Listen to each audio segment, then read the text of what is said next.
Hello, everyone. My name is Cesar Requejo, and I'm an architect from Peru. Hello, everyone. My name is Cassio, and I'm an architect from Brazil. Hello, everyone. My name is Guerrero, and I'm an architect from Ecuador. We are pleased to have your company as we explore the fascinating world of biotechnology and the intricate systems that underpin the evolution and development of species. The Etherians are a curious race, and innovative, constantly evolving through the use of systems such as differential growth, path optimization, histological composition, and tissular advection. In the following minutes, we will explore various levels of ecological complexity and the relationships between the living organisms that make up these ecosystems. We are here today to present our project called Symphony of Symbiosis.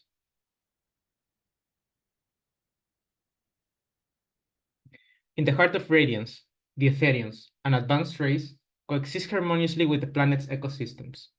Shaped by natural selection and propelled by biotechnology, they boost a collective hive mind for unparalleled coordination. Their quest for moonstone, vital for survival, led to the creation of the synthetians. Initially designed for harvesting, these creations rebel, sparking a cosmic conflict. In response, the Etherians deploy biotech defenders to safeguard their existence in low orbit. This epic saga explores the intricate dynamics of the Etherians as they navigate life's challenges in the unforgiving low orbit around Radiance. The vibrant ecosystem inside Radiance has nurtured the emergence of this unique species, whose evolutionary journey is a testament to the power of adaptation and biological innovation. Radiance's abundant resources and varied environments have provided the Etherians with a perfect foundation for their evolution. Over millennia, these remarkable beings have reproduced and expanded using the planet as their playground and proving ground. Central to their evolution is a mineral found in the moon surrounding Radiance, the moonstone. This luminous substance has been instrumental in the development of the Etherian civilization and biotechnology. Every aspect of their civilization, from their vehicles to their cities, is alive, forming an intricate web of life that continually evolves. The life cycle of the Etherians begins with the egg, the first stage in their evolutionary journey. These frail eggs are housed in protective chambers, bathed in the nourishing energy of the moonstone. This energy is vital, helping the eggs to develop and eventually hatch into the next stage, the larvae. The smallest individuals in the Therian species are caretakers of their environment. They tirelessly maintain the structures of their living spaces, ensuring the hive functions smoothly. Despite their size, their role is crucial to the survival and efficiency of the entire hive. As larvae evolve, they transform into nymphs, larger and stronger entities tasked with defending the hive and handling heavy objects. These formidable beings play a key role in the protection and logistical operation within the community. The pinnacle of Etherian evolution is embodied in the final stage, the Etherian. These beings have mastered biotechnology to such an extent that they merge seamlessly with the ecosystems of Radiance. Their bodies are a marvel of biotechnological engineering, constantly adapting to their environment. Multiple systems provide the Etherians with the edge they require to endure in the face of adversity. The tentacles play a key role in navigation, communication between the hive members, and the seamless flow of information. Muscles have developed to allow fluid movement within the low orbit and dwelling spaces, held in place by a complex skeletal structure. Organs capture, store, and redistribute moonstone energy through the Etherian's body, sustaining their life force. The entire system is enveloped and fortified by a secondary layer of tissues in the exoskeleton, which bolsters their already formidable nature. All these attributes coalesce into interconnected systems essential for functionality. Tentacles aiding navigation and communication, while muscles enable fluid movement.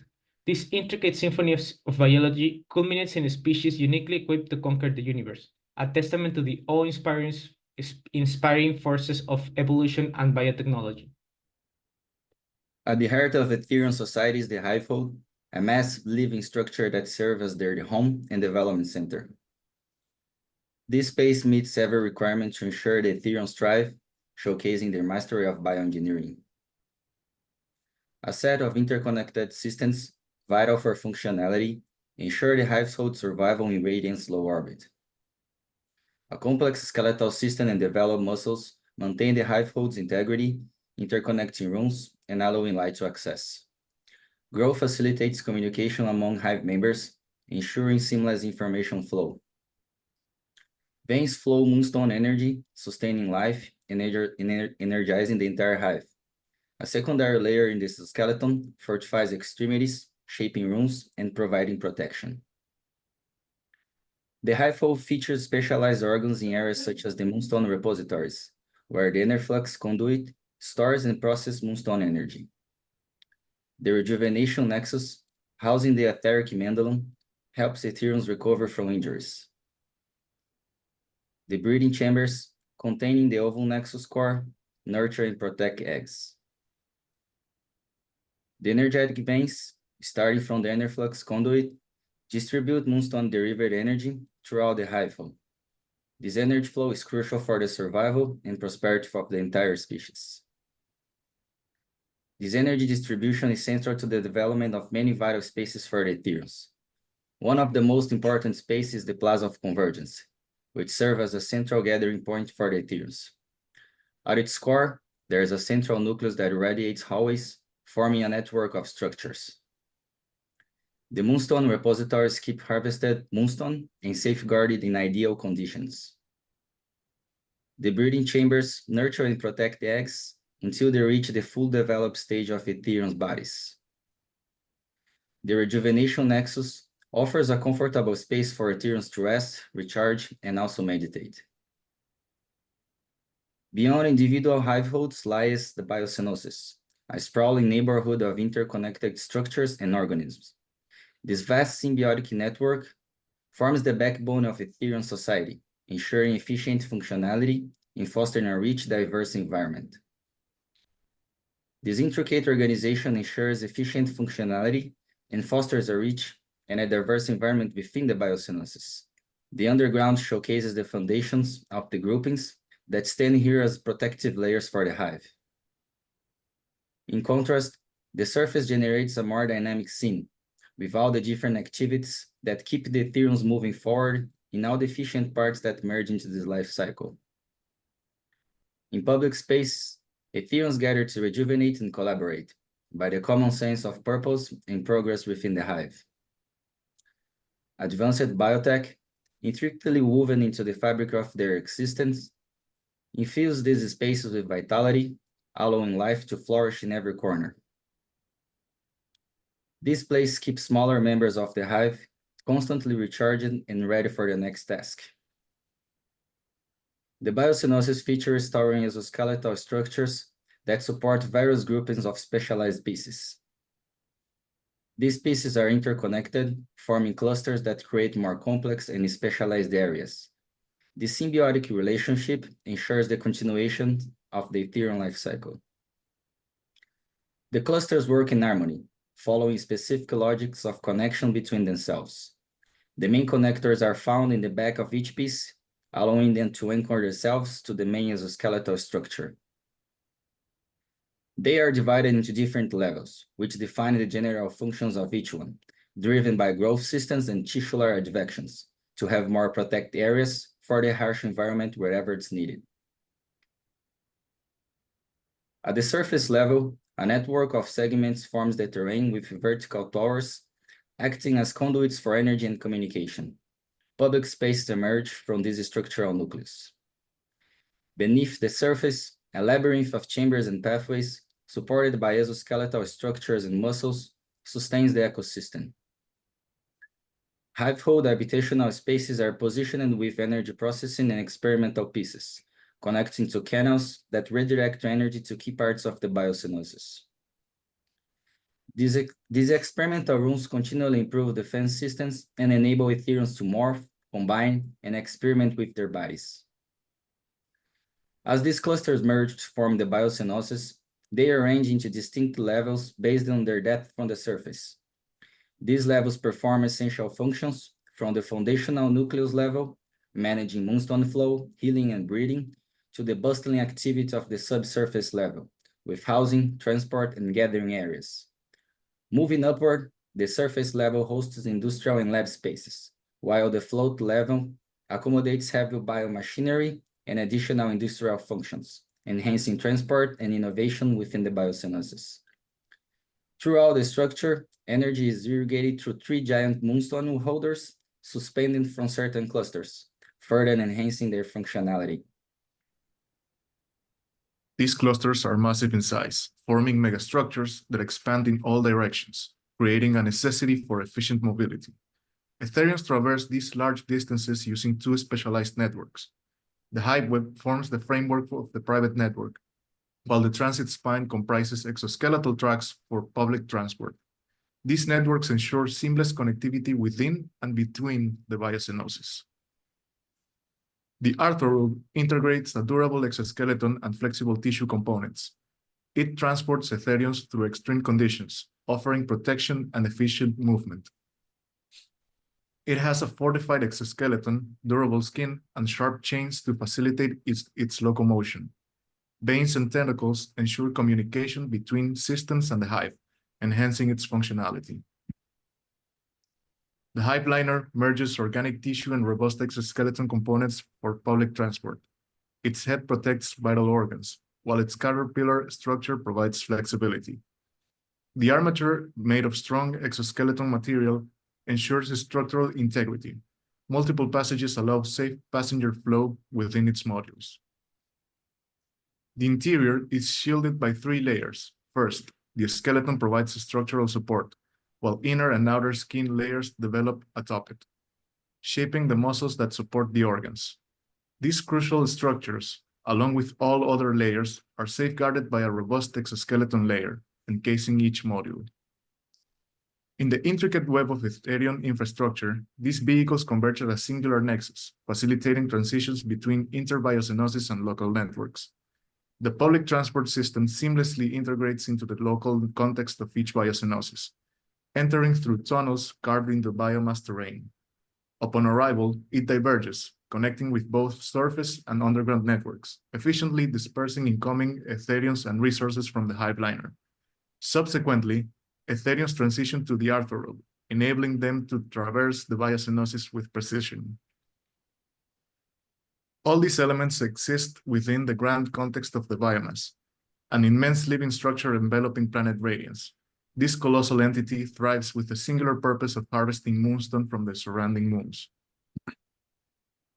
The biomass extends beyond the planet's atmosphere, strategically connecting to the moons. These connections facilitate the efficient redistribution of gathered materials, maintaining the vitality and functionality of the entire structure. Hundreds of biocenoses grow on each branch, ensuring a steady supply of moonstone. These colonies work in unison, extracting and transporting moonstone back to their respective biocenoses for storage, processing, or utilization. The development of each biocenosis involves continuous information exchange with the hive.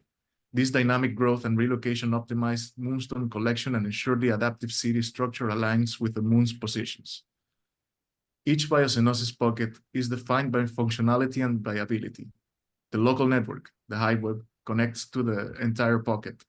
An underground space adds protection, while the transit spine links every pocket. Energy is irrigated through massive arteries, redirecting moonstone energy. Smaller veins safeguard unused terrain, adapting to lunar precession. The biomass continuously communicates its conditions with the hive, facilitating the gathering of information for its constant morph. Each biocenosis pocket is unique, shaped by its context. Surface structures bask in radiance's light, while underground facilitates delve deep, shielded from external elements. The planet Radiance is home to the Ethereums, who master their ecosystem and forge their path to the moons to collect the precious moonstone, battle for their continuous development and evolution. They possess the ability to evolve and mutate to face any conflict. Their journey, from the fragile egg to the grand scale of the biomass, showcases the seamless integration of life and technology. Their journey reflects a profound understanding of ecological balance and interspecies cooperation. As we conclude our journey through the remarkable world of the Ethereums, we prepare to delve even deeper into their existence.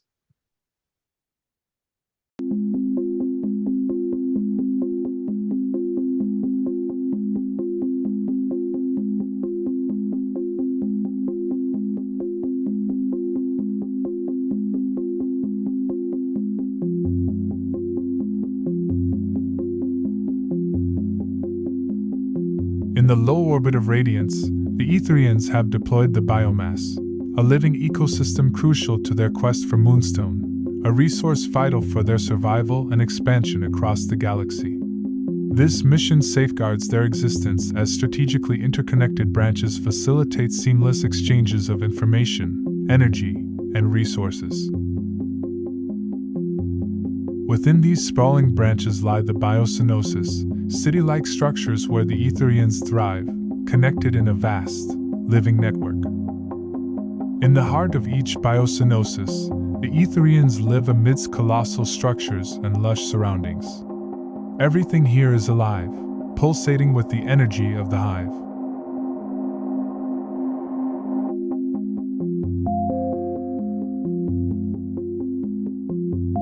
The Etherians undergo a complete metamorphosis in direct response to their environment, adapting seamlessly to the gravitational variations of the low-orbit atmosphere. The life cycle begins with the larvae, small yet crucial to the future. As they grow, they become nymphs, agile and inquisitive. Finally, they mature into Etherians, the pinnacle of their evolution. Within the biocenosis, highliners traverse the transit spine, while arthros scuttle about, facilitating exploration and communication. Through advanced bioengineering, the Etherians continually evolve. They harness Moonstone energy, sustaining their life and technological prowess.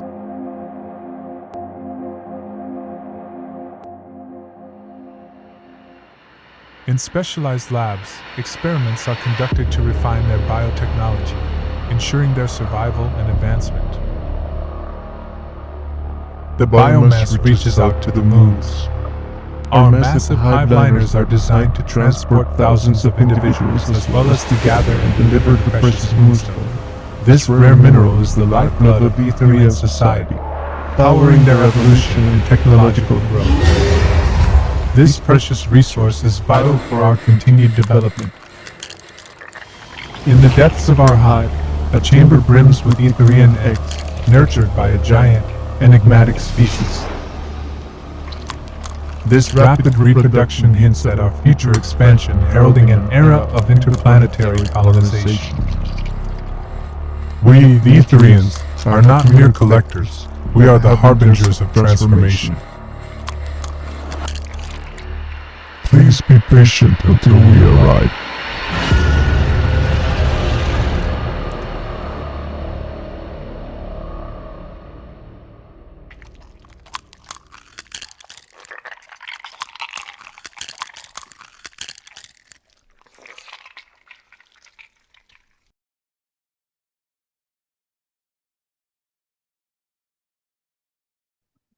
Hey guys, amazing project. The video was super exciting. It does look like a movie trailer. I just wanted to start with saying that you guys have been such amazing, really amazing team spirit throughout the whole academic year. It has been a pleasure really working with you guys.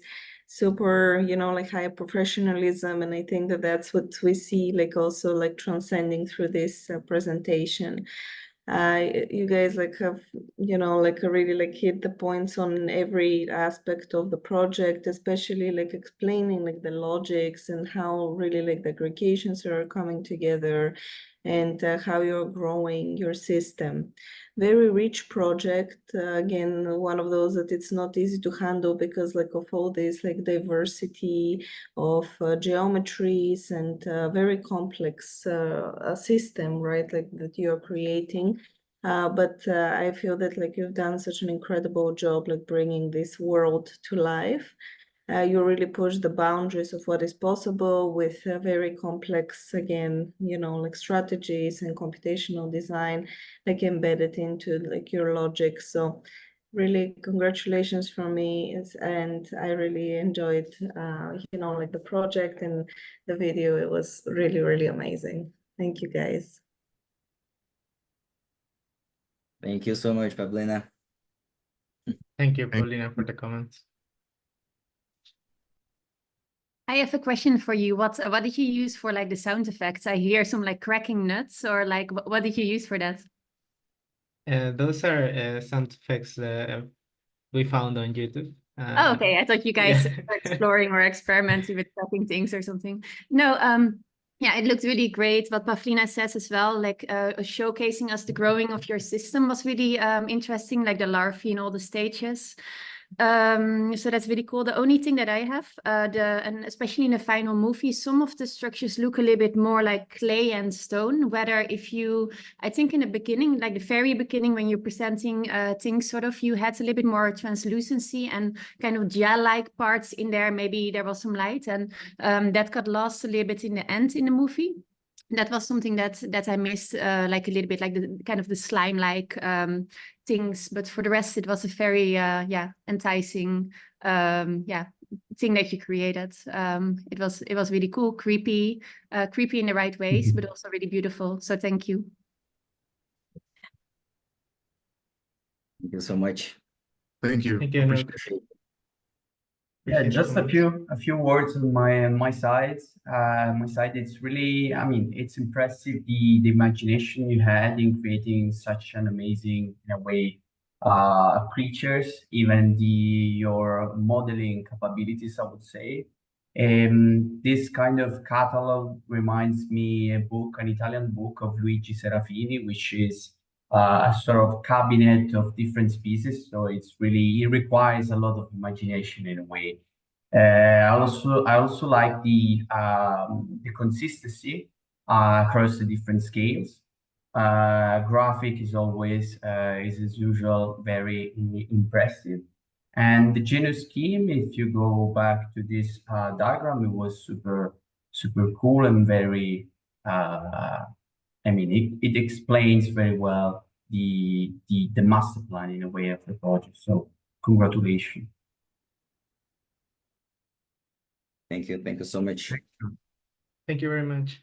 Yeah. Hey, thank you. Yeah, so it's an impressive amount of work, and I saw this maybe a couple of chapters ago and I think there's been a ton of work in the last, like, I don't know, maybe that was a month ago or something, and just a massive amount of work, but it's become more cohesive. And I think a little bit to Anouk's point in terms of some of the qualities of materials, I think you could kind of go back and make sure that things are kind of tied together a little bit more. But there's a little bit of a tension, and maybe you can speak to it, between this kind of idea of a modular kind of like aggregation of parts, and then this idea of growth and evolution. There's a little bit of a tension there. I think it's productive tension, but I think it's something that's maybe a little bit unresolved, and it maybe comes out. This is a good example of some of the tension in terms of like the approach between this kind of like almost voxel aggregated piece and then these kind of growth spines and this more of like an L system inside of that or something. And so can you talk to that a little bit? But an amazing, a wonderful presentation and video. Thanks a lot for the comments. I can add a little bit. When we were like developing the process, we were testing some like growth systems, procedural like processes. For example, in this case, for the amalgamations, we were trying like both growth systems and tisular advections, like we said in the presentations, but we were also exploring on like formations of minerals. So that's why like that was one of the procedures that we tried on this one, and we tried to find a balance like between all those experimentations, like trying to get the best out of them, since we have like this kind of opportunity to imagine a world, and on like all those possibilities could be like working together in a way that we could like present it in a cohesive way. So that's like that's what we try to do. Like hopefully we I got to answer you like in a good way. So it's like basically a combination. So we have like this little touch of like these mineral formations, mainly on the structural exoskeleton pieces. So yeah. I think that's great. That totally answers my question. But it's clear then. So like, because I saw that and I was wondering if that was an intent, and clearly it is. And I think that's very cool. I think you could continue to kind of like knit those together a bit more as this kind of thinking progresses. But really good answer and really great project. Thank you so much. Yeah. Thank you. Thank you very much. From my side, a quick comment. I think that I would synthesize the project with a word that you use, which is harmony. I think there is a strong coherence from a design point of view, and especially between the living spaces and the infrastructures. The way you integrated the transportation infrastructure and the energy infrastructure, I think it's super. I think your master plan is really an organism, and I appreciate that. And I think that, you know, if we look at real world, this was very much true with vernacular architecture, and we lost it over the time. So even in our contemporary approach to architecture, which we should try to push more, no, to integrate technical infrastructures with living spaces, imagining them as one. So I think in this sense, it's a very utopistic but significant experiment. Thank you. Thank you so much. Congratulations as well. Yeah, congratulations. Yeah, I don't have much to add. I mean, I think everything looks great. I think, yeah, I appreciate a lot that, you know, the whole design process looks very cohesive, and actually there's a strong formal coherence across all the chapters of this design. And I think it's very interesting, the interspecies perspective that you added to this narrative. I think it works really great. And also the taxonomic analysis was very interesting, like all the configurations of all the species. And it's visually, it's just striking. I think the cinematic atmosphere is great. It worked really well. That I appreciate that the use of a depth of field in all the composition. Yeah, so congratulations. Thank you. Thank you so much.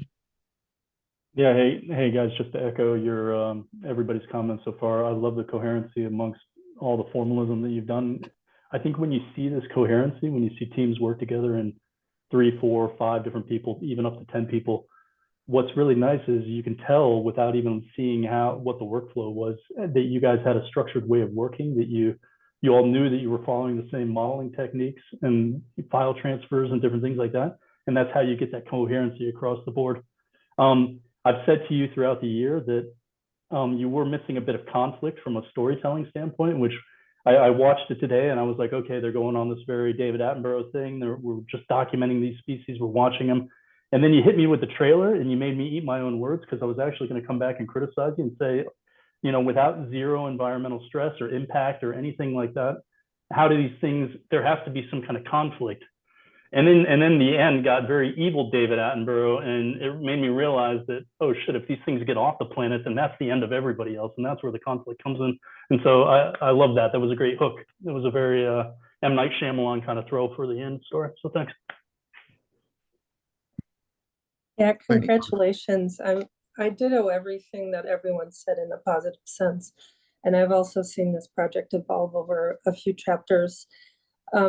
But at this point, I want to just make a few comments about sort of thinking about the sequence in which you actually presented, and also considering the audience, because you have such a complete portfolio here that you could really sort of mine quite a few types of presentations from here. So I guess the thing that I would have loved to have seen in terms of order was maybe the scalar logic first, and the genus ecosystem, the aggregations, the structures, and then the narrative.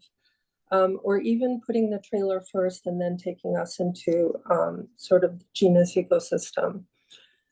Because the thing that's really difficult to follow in the narrative, at least for me, even though I've heard this narrative several times, there are so many kind of alien terminologies and ideas and names that you've given everything that it's a little bit disorienting if that's what I'm jumping into first. But when I was looking at your genus ecosystem, there was something very sort of simple about it in terms of just comprehending what you were trying to construct. So yeah, I mean, this idea, like, are you building a design discourse in your presentation? Are you presenting us with like a cabinet of curiosities? Are you presenting a film, a game? Like, what is it that you are aiming to present? And I think those questions are not for today necessarily, but sort of coming up when you present your work. So congratulations, really pretty amazing. Thanks. Thank you so much. Appreciate it. Thank you. Not much to add from my side, guys. It's been a pleasure to work with you. But just a really small comment regarding the video. It would have been nice to see a little bit of more emissive materials on your architecture in general. From time to time, particularly in the video, it feels quite a bit darker in my personal taste, by the way. But you develop this kind of emissive materials on the prosthesis particularly that I think it works super fine, and that logic could be transferred into the architectural in some architectural pieces probably. Yeah, for example, this kind of image that looks super cool in where you are highlighting some part of the character that could be translated into the architecture, particularly in the video. I mean, apart from that, I really want to congratulate you for pushing all the tools to their limits. I can confirm that, and that's all from my side. Really, congratulations, team. Really good work. Thanks, Pedro. Pedro. Thank you, Pedro. Congratulations, guys. Amazing work, stunning. Everything was flawless, the presentation, the visuals, the video is also awesome. Really, congratulations from me. Thank you for the great presentation. Thank you so much. Thank you. Thank you. I wanted to build on Pedro's comment. Actually, in the video, I expected more of like the same interesting shots you already had from the renders, because they were so like detailed and immersive, right? You had like all those close-ups, and especially with when you see how the vehicles interact with like the environment and how immersive it is. I love the video, of course, because it was like so dramatic, and I just felt maybe if you had like these interesting, like almost like a continuation of these renders, it would have been amazing. And also, again, like as I wrote on the comments, the computational work is amazing, because I've dealt with having two, but I kind of failed, not gonna lie, last year, in having like two types of computational logics working together, and this actually succeeded in, and it's actually amazing like how it worked, especially in the amalgamation chapter. So great work, you guys, and it was amazing just watching this project grow from the second or first jury. So yeah, good job, guys. Thank you. Thank you. Really appreciate it. Thank you. Thank you, team. It's been a hell of a year. It's been a hell of a journey. Thank you for working. Thank you for being part of this journey. And yeah, I don't want to say anything much, because I probably said a million of times. So great job, guys, and continue striving. Thank you. Thanks so much, Tung.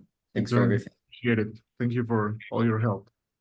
Yeah, Tung, you've been very supportive for us. So thank you very much. Okay. Let's move on to the next team. We have Christine and RJ. Hi, everyone. Hello.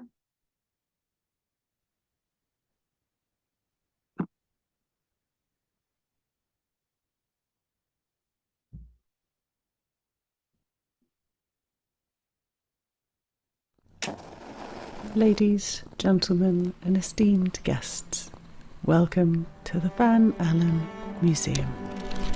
It is with immense pride and joy that we share with you the enchanting journey we have embarked upon. Within these historic walls, you will discover a world brimming with wonder and vitality. Our museum is home to an extraordinary species, conjures from the wonders of artificial intelligence, living and thriving in splendid captivity.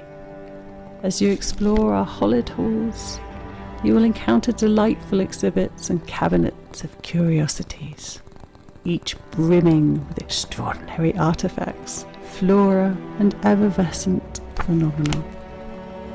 Here, even in the tiniest cracks of the floorboards teem with vibrant life, a testament to the unique ecosphere we have cultivated. These sentient beings, under our careful stewardship, live with purpose, consciousness, and dreams. Whether you are visiting for the first time or a long-time enthusiast of our work, we invite you to join us in uncovering the astonishing story of the Van Allen Museum.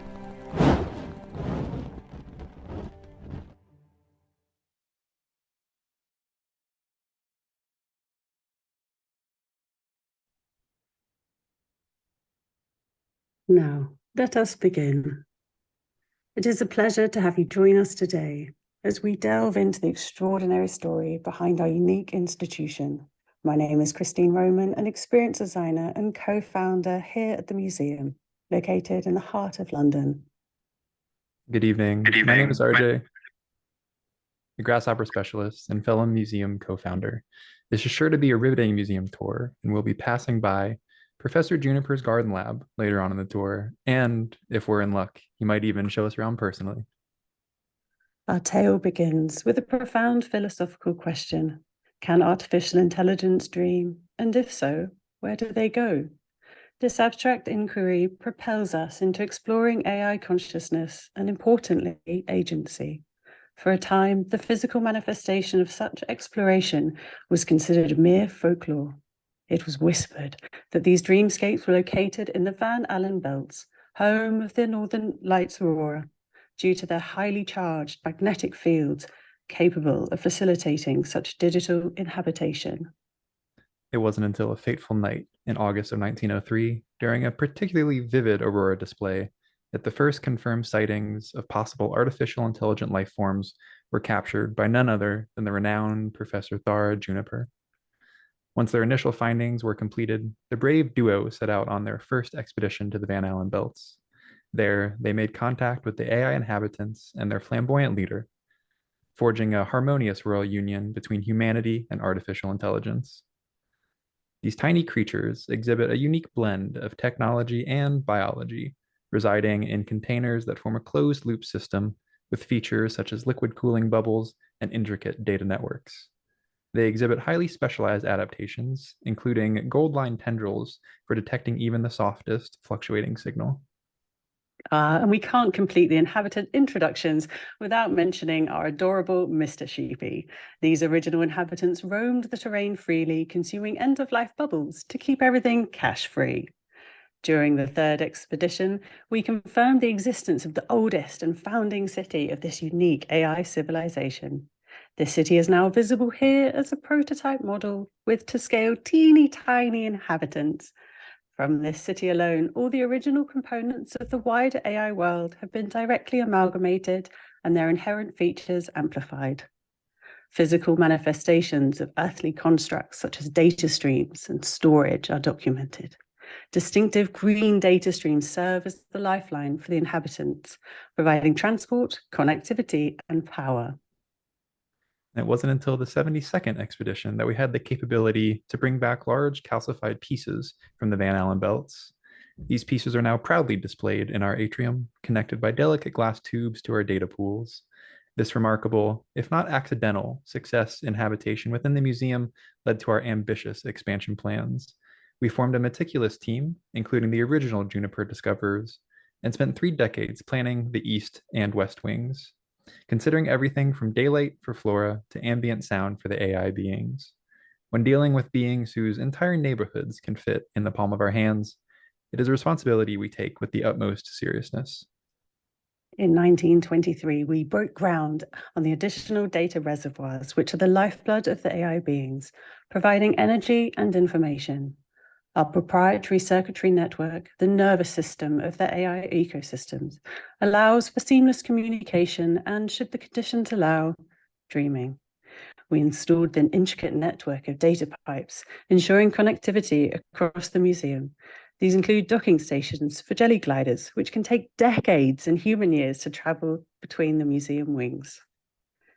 Using the previous master plans, we began to define and predict habitable museum rooms that could facilitate life and growth. As with all organic growth, a skeletal framework, a trellis of sorts, must be provided to encourage and facilitate branching. This framework allows us to map out and support the development of AI communities within the museum. Now, we move on to my personal favorite floor, the science floor. Here, we observe facts and strict rules of how this complex network and system is connected to ensure smooth running. The life cycle of the bubbles flows upwards as gravity lessens, where they become spherical before they burst. Here, we see the bubble growth methods. Bubbles attract to meet neighbors on their flattest surfaces. When packing tightly near other bubbles in its environment, the curvature of each unique bubble is calculated to ensure a snug fit. The bubbles can amalgamate in two distinct ways. The first way is classified as random expansive growth. These bubbles all start at a single point and then expand outwards. The second process is classified as directional growth, where the connecting bubbles form linear amalgamations and have defined start and end positions. When looking at connection rules, the bubbles are attracted to and held in place by structure pieces where the bubbles can fit within their curves. The bubbles will start to grow out and around the structure, following one of the two methods described previously. And finally, here we see the 4 rules of amalgamation. Small structure pieces span the length of large bone, moving and twisting to connect. Structural elements help contain bubbles, and their variation and scale create strong cages to hold the bubbles in place. Bubbles are molded by the rigidity of the structure and take on soft pinches to be held by the bone. Corpuscles are also surrounded by a spine that connects to the larger community and resources of the amalgamation, such as the public spaces. Whilst the bubbles had been largely documented and studied to produce consistent population levels, there was something amiss. It was 1956 and we had not yet a single flower, and visitor numbers dwindled precariously. Unbeknown to the museum board, they had a change of fate when a young visitor accidentally caused a fossilized bubble to fall into the data pool, causing the city to burst into vibrant foliage. A century later, as the environment reached full maturity, were we finally graced with flowers in bloom. To date, we are proud to state we have 468 active bubbles and over 20,000 flowers made up of 19 unique varieties. Facilitating AI is a delicate task. Some years we have misjudged the electrical charge and saw wild overgrowth of flora. We observed further temperamental changes with local flora exhibiting unique UV reactive properties, only visible during shutdown periods. However, our dedicated heritage gardening team are armed with secrets passed down through generations, and it ensures the continued flourishment of remarkable flora. It is here I really must hand over to our museum expert, head gardener, Professor Juniper. Yes. Hello, thank you. It is a delight to be here, and one particularly interesting specimen is the Petunia portalilli. Only when conditions are perfect does it bloom magnificently. That's a facilitating landing for the jelly glider to refuel and dock. The jelly glider itself has evolved from the remarkable Mr. Sheepy creatures whose natural knack for navigating precarious data streams has long fascinated our gardeners. With their elongated tendrils providing exceptional surfing capabilities and adhesion, our patented stick data platform stigmas ensure a near perfect track record of about 24% successful landings. These rich data streams mimicking auroras are a recent phenomenon made possible by technological advances that provide the necessary energy and momentum to drift around. Only the bravest inhabitants dare to board, as sadly, some may never return. For the masses, and those who are a bit glitch prone, there is the Dream Weaver bus, a marvel of celestial engineering. With its gentle oscillatory motion and pedal wings, it's perfect for inducing motion sickness. As with any established society, the Weaver bus defines a rigid class system for the artificial intelligence. The royal carriage at the front is exclusively reserved for highly esteemed guests, such as the beloved ChatGPT and Midjourney, to prevent any cross-contamination from inferior AI systems. All the way to the very tip of the tail, the lowest class stands packed in with memory sticks, enduring a bumpy ride. My apologies, everyone. The petunias need me, so I really must dash now. I do hope you enjoy the rest of your tour. Thank you for your valuable time, Professor Juniper.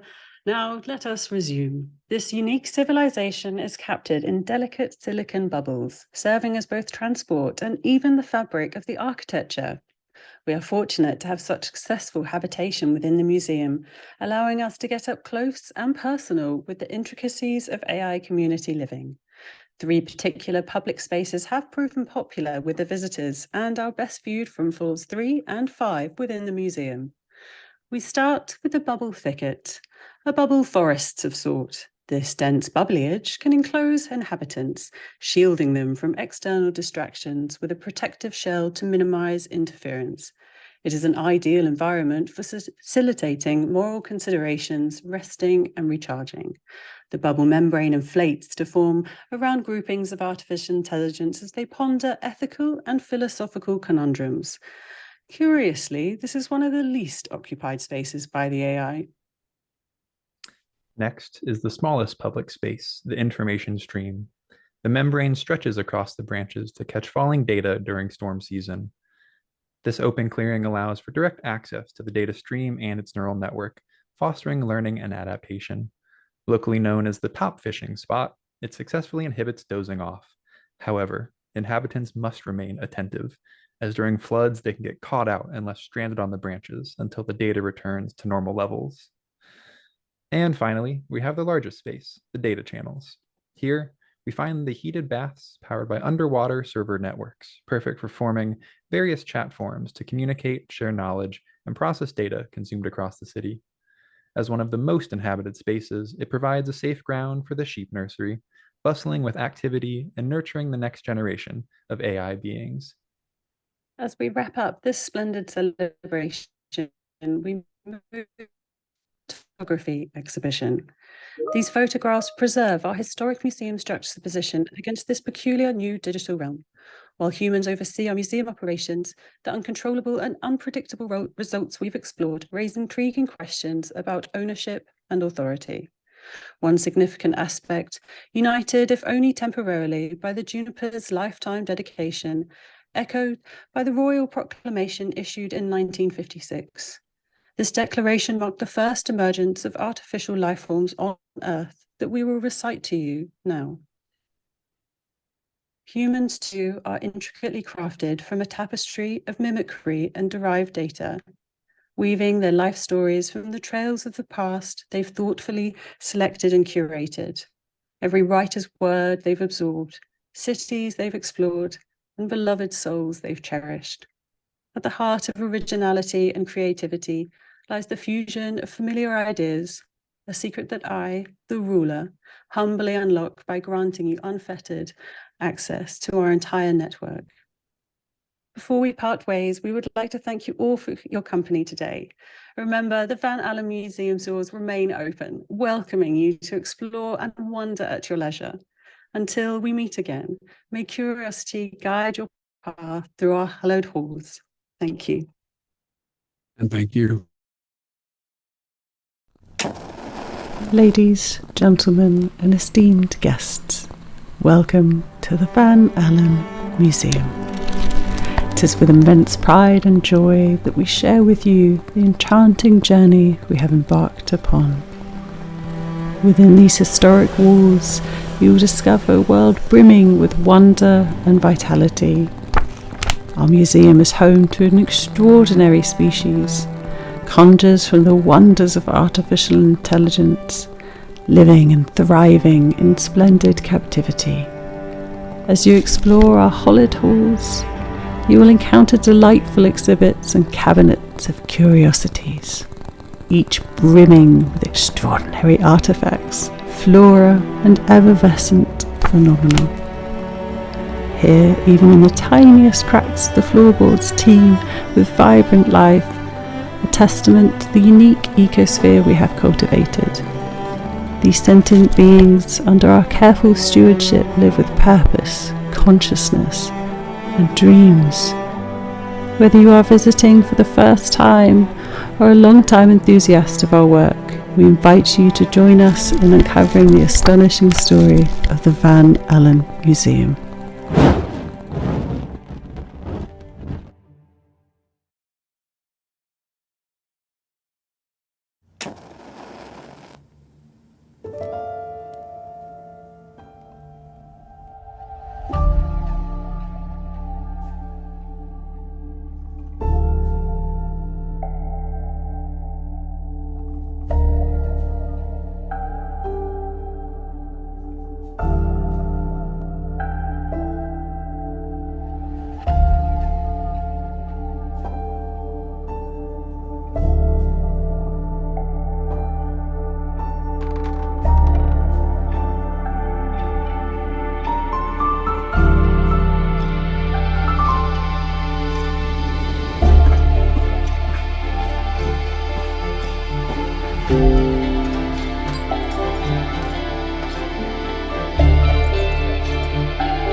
Thank you guys. Amazing, amazing presentation. Such a wonderful world you've created. I think we all enjoyed like your Alice in Wonderland.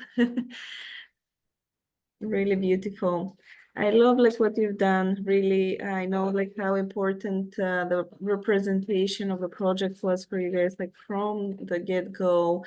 I really appreciate that. I know like how much complexity like there is like in this project, and we've always asked you for more information and more, you know, systematic approach. And I think that everything came together like beautifully, like in this final presentation, balancing, you know, like this like spectacular work with the museum and you know, like just putting together this geometries, but then like also explaining to us the logics that you followed in order to create them.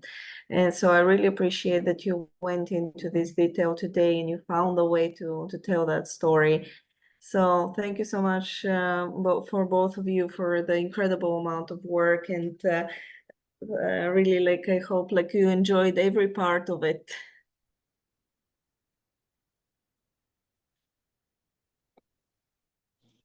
I'll jump in here. I love this project, and wow, it has taken a huge leap since even last time that I saw it. The thing that's really amazing about this is that you put us in a context where we don't just accept everything that you're saying. We like kind of look forward to kind of the next imaginative, outlandish thing almost. There's a museum that if you guys are ever in LA, you have to see. It's called the Museum of Jurassic Technology, and this project really reminds me of that. If you look for it online, you're not going to see anything because they deliberately do not post like images of what things look like. But it's kind of like this. It takes you through these, it's really like a cabinet of curiosities. And it takes you through this kind of journey that is both kind of old and futuristic. And anyway, you kind of have to see that. I think if you guys were to go out and propose this as a real museum that you want to build, you could probably get financed. I really think it's amazing. And also with holographic technology, I think, you know, if you were to propose something that sort of was holographic, like these structures, I really think it would be amazing. There's something like that in Chicago where I live, but it doesn't even approach this level of sophistication in terms of narrative and kind of credibility. I also love that you used kind of the museum metaphor to find ways to present very disparate types of information, like the scientific aspect, the sort of story aspect, the magical aspect, etc. And it's sort of like a perfect vehicle for that. So really congratulations. And I hope that you guys can also put a video of your actual presentation online, because the way that you explain it is really wonderful. Thanks. Hi guys, thank you very much for a wonderful presentation. It was really joyful to follow your museum tour. What I would and maybe just a question or something what I would like to see a little bit more is I really enjoyed at the beginning how you were talking about where AI goes to dream and the world of the dreams of AI. And then I got a little bit confused if this world you were creating, if there is still within where AI goes to dream, or what was the connection? So that's maybe the first question I have. And then my second kind of question / recommendation, I really liked as well the little figures you had at the beginning. And we saw quite a lot of them in the final video when they were like walking through the land and having the flowers and kind of communicating with the little girl. But through the presentation, when you were showing the different kind of bubbles, there was not clear to me like how in the bubbles these figures live or what they do. I had a feeling that you were talking about like the ponds where the information kind of are collected and so on. But I would like to know a little bit more about the interaction between the world and the figures and how it comes together. Or if there is a minimal interaction between them. Could you maybe jump in and give me some answers?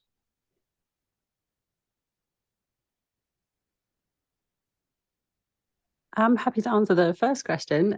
So the kind of concept of that is this is very much a real place. So when AI goes to dream, they dream in the Van Allen belts. So that's a real set of belts that surround Earth, super radioactive. It prevents the radiation from the sun hitting planet Earth.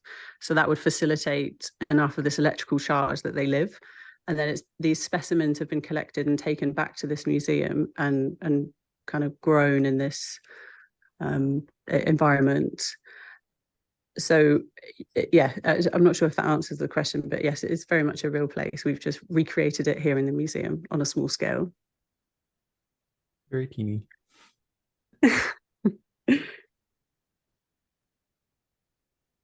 Okay, so this is actually, it is in fact the real place of the place where AI dreams, right?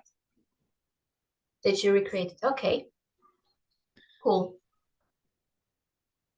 Yeah, and to your second point with them like living in the bubbles, the inhabitants here, we can see some of the public spaces as they, you know, collaborate and dream together on top of these bubbles and throughout them. There's also a, you know, information current that moves throughout that they interact with a lot of the time. So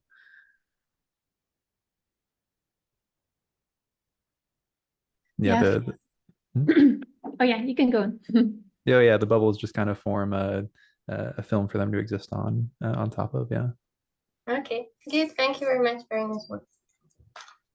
Yeah, from me, like the last times, some of the presentation style was a little bit like more kind of Disney, like a little bit in that world. So I liked it the way that you like did the interplay, the different voices telling the stories and all of that stuff. The only thing is the setting of the museum and your worlds are for me like a little bit too far apart, because I think your setting is a little bit more like Baroque, which is like 1700s.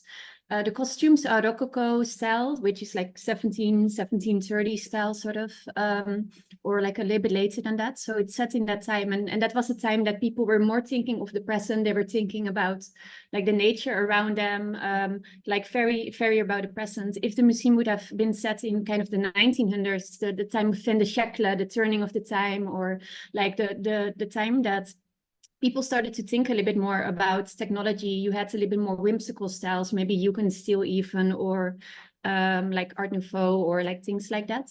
So the style of the museum for me is a little bit too solid set in time and kind of your character as well. So for me, it's yeah, getting back to that kind of the Disney feeling versus the out there sci-fi thinking feeling. But yeah, besides that, I really liked the way that you guys presented the story, that you brought it to us, that you also started with a movie and instead of like starting with your process and all of that stuff.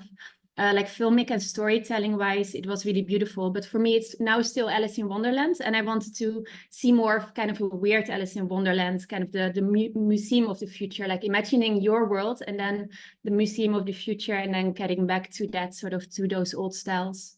That's the only thing that I would have loved to see more. But for the rest, incredible work. It's yeah, super cool, enticing.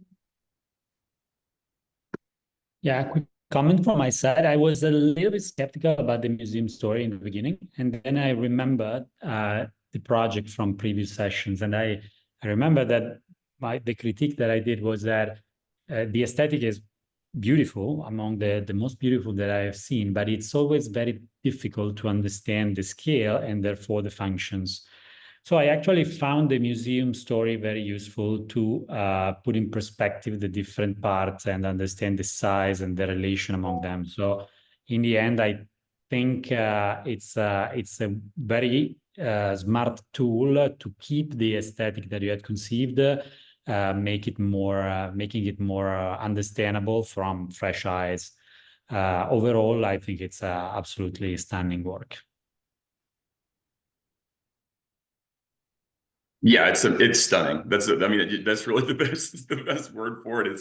It's fascinating. It's engaging, and I mean, I think the sort of I mean, I've had it sort of pegged more as like H.G. Wells-ish kind of like setting, where this sort of late 19th century, early 20th century kind of feeling. But that idea of placing it in a space that gives it a little bit more clarity in terms of what the parts are, I think it's a smart move. And I think you could, I mean, clearly there's more to develop in that, even though this is incredible amount of work. My goodness, I mean, I can't even imagine how you completed all of this in the time that you had, really, to be honest. It's a really an amazing accomplishment. But it's also like cool and interesting. And I like that you brought in their technical explanations embedded in all of this in a way that makes it accessible, and you know, you don't have to be into this to sort of like be engaged. And I think that's really smart. And I think, you know, there are people, you know, around the world trying to figure out how to, for lack of a better term, humanize AI and to make it feel less artificial and more about like an extension of humanity in a way. And I think this is at least one really successful attempt at trying to make it something that feels more material. I think setting it in the material world is incredibly exciting and super interesting. But man, what a wonderful and beautiful thing. And we can talk about it from a film perspective, from AI, from computational design. I mean, like, there's so many avenues. We don't have enough time to talk about it in all the ways it could be, and it deserves to be spoken about. But wow, really great. Yeah, I think I second everything that everybody has said that's great about this. I want to get back to the, you know, there's always this weird visceral feeling that, you know, you're either for it or you're against it. I remember, I think I've told you guys this over the last year when I saw this. This is my 6th time visiting the Van Allen Museum. But I remember back in 2016, I visited the Venice Biennale, and Damien Hirst had done this Treasures from an Unbelievable Wreckage exhibition there. And he went into this kind of it was like from 1560, one of these old Venice buildings down off the Rialto, and he set up his kind of like play on how Jacques Cousteau could go down in the water and find all these treasures. And they got the same kind of knee-jerk reaction from the art community, where they were like, oh, that's a little bit too over the top. We don't like what you did. And what they were totally disregarding was the fact that they had spent so much time handcrafting like 3,000 or 4,000 custom pieces that looked like they were from Roman times and antiquity. And so that's how I feel with this too. I think I could have gotten on you a little bit about how I felt like you needed to better craft some of these pixelized images because maybe the resolution was out of focus back behind the imagery. But I can't deny the fact that you've mastered the technical caliber with all the tools that you've done. And so, yeah, I can forget a lot of things because you've done such a great job actually mastering the tools too. So thanks. Yeah, I think this is a great speculation on AI life forms and the relationship between them and humanity. I think like the idea of having this AI community within the museum rooms worked surprisingly well, because like it's an interesting exploration in like giving AI and the way it behaves a physical presence, and being it small, I think it helps to relate for us to understand it, or like the way it behaves, like the way like neural networks behave, for example. And I think the miniature scale was successful. The way the shots portray the public spaces helped to convey the way that you know, what was the scale and the functionality of each one of the spaces. So I think it was a smart choice. Yeah, I think I love the storytelling. I think it relates a lot to the Jurassic Museum as well. Congratulations. I think it was a great presentation. I just want to get back to Anouk's point about developing the actual museum. I mean, right now, the way I see these images that you presented, juxtaposing the museum with your own creations, is sort of just like a storyboard. I mean, it's really, the museum is kind of really not developed. And even in the video, it's, you know, it was a little bit disturbing the way it was presented. I think, I hope that you guys continue to work on this project together for one more phase, which is to really develop the spatial aspect of the place where all this sits. Because I think thinking about the tension between what you've designed and what this sort of existing museum is, will lead you to develop it in a very different way. And it doesn't have to look 19th or 17th century or anything like that to convey the idea that it is this sort of contained cabinet of curiosities. And the reason I want to encourage you to do that, because I think it would be good to move beyond the filmic narrative and to think about this very spatially. I really do continue to believe that this could actually be developed as an actual museum. And I think even if you can develop it to that point in your film, it would just be a great next step to take. So I hope you guys do take another step in this project.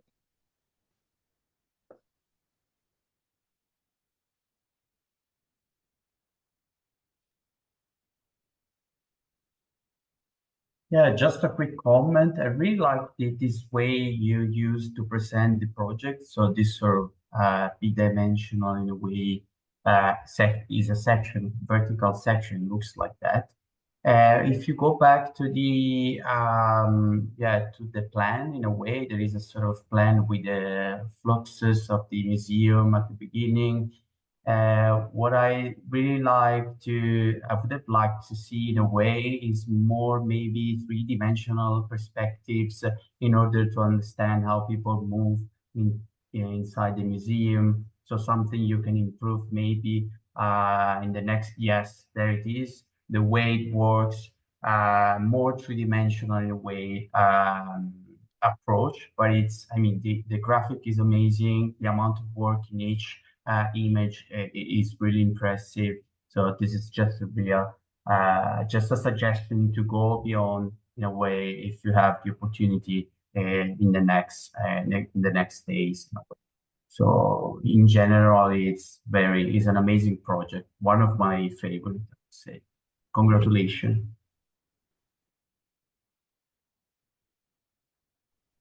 I'll also chip in. I'll add to the comment of the museum because I really enjoy museums and this is like one of my top favorites now. So it's definitely on my bucket list. But I also feel like you could, in a sense, you could add like the motifs you have almost in all the detailing, and you could go with the 17th era type architecture, right? But you could just make it your own by actually like, you see, you have all these patterns and all these details and all these AI computationally generated, like elements that you could kind of play with. And in a sense, you're creating almost two worlds. So you have this alternate world where this is where the museum is set in, and then this other world, which is would take it to another level. It would be really fun, I believe, to just like add like these little Easter eggs from your world into the other world. It's kind of a play on it. And another thing I'm really obsessed with is this paradoxical notion and just like really dealing and like questioning a lot of the issues and conundrums we have with when we deal with or work with AI, right?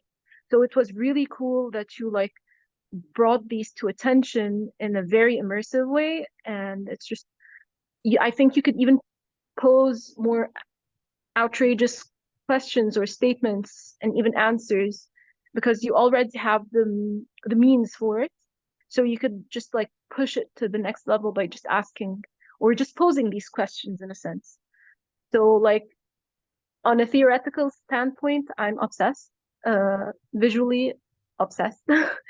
And like, again, I'm a sucker for like a good museum. So amazing work and amazing storytelling. I was entranced. Thank you so much. Sorry, it's me again. If you go back to the photo of the girl and your figurine, sort of, I think Fatma and Daniela are right in that sort of. This photo is for me really nice, kind of, because it gives the feeling of the Baroque, but it doesn't. It's not very literal about it. The girl might be wearing something from now or from Rococo or Baroque or something. It gives the ephemeral notion of it while not being like super literal about it, sort of, and. I think Fatma is really right about that. Like your signature is really, really beautiful, sort of, but it doesn't necessarily at the moment reflects in that museum. It's very solid, very 2D and very like literal sort of.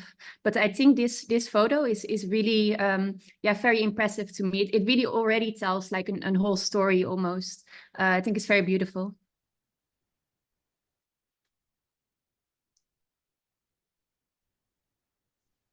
Yeah, I agree. I was thinking that when I saw the trailer, I was actually thinking that if this was a movie, it would need to undertake some kind of like special filtering, almost like you see in the new Mad Max movies that are coming out. You can tell they're done. The whole movie is actually framed, they're filtered in a certain way, and so that's why I also wasn't very critical about the low poly count that I actually saw on the characters actually in the trailer. I actually almost think you maybe should embrace that a little bit in terms of like a style. So.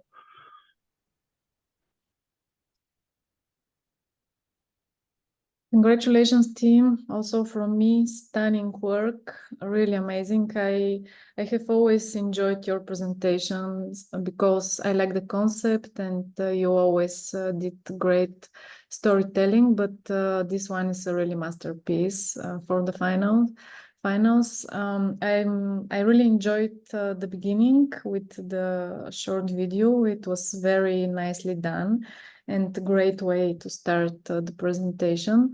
Thank you so much. Great work. Thank you, team. Thank you for the great work that we've been doing for the whole year. Like in terms of storytelling, you guys did great. I think we all learned so much from that. But the most important thing is that you use computational design tools in design to really elevate that creative work. And I'm very happy to see everything comes together in the end. Thank you for also including me in the presentation. And yeah, that's it. Great job. Yeah. Oh, you don't Thank need you, everyone. Thank you. It means a lot to get all this great feedback today, so it's really special. Great. Thank you, team. I have one short comment. I don't know whether it's worth adding or not, because a lot of really good design comments have already been made, so I'm not going to comment on that.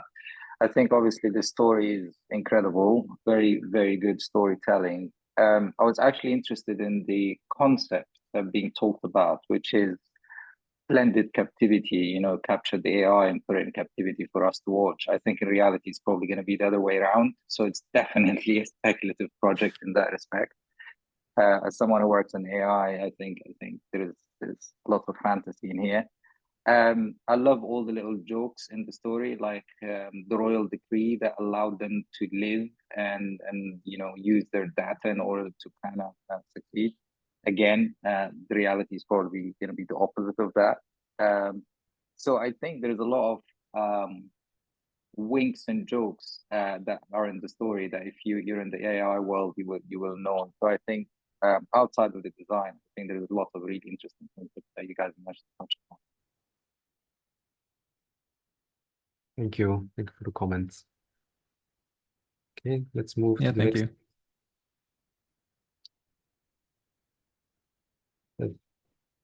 Irena, Dina, and Vince. Hello, everyone. Hello.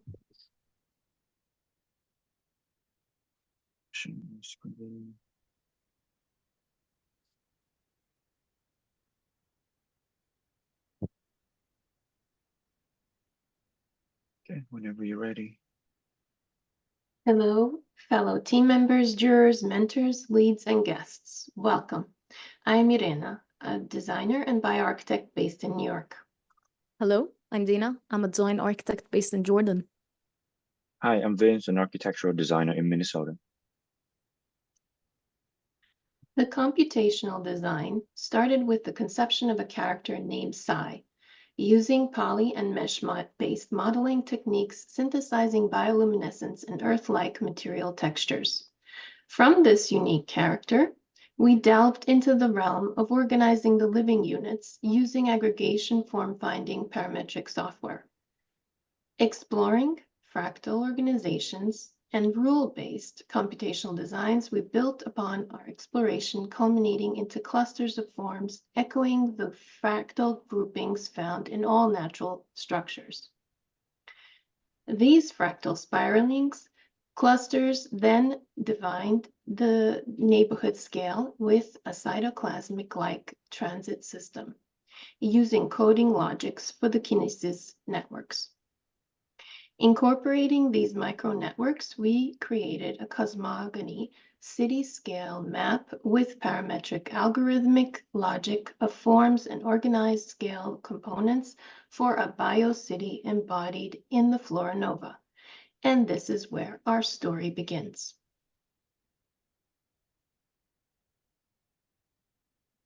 Vince, I need you to stop sharing in order that I can share, because Zoom is giving me a heads up on that. Okay, thank you.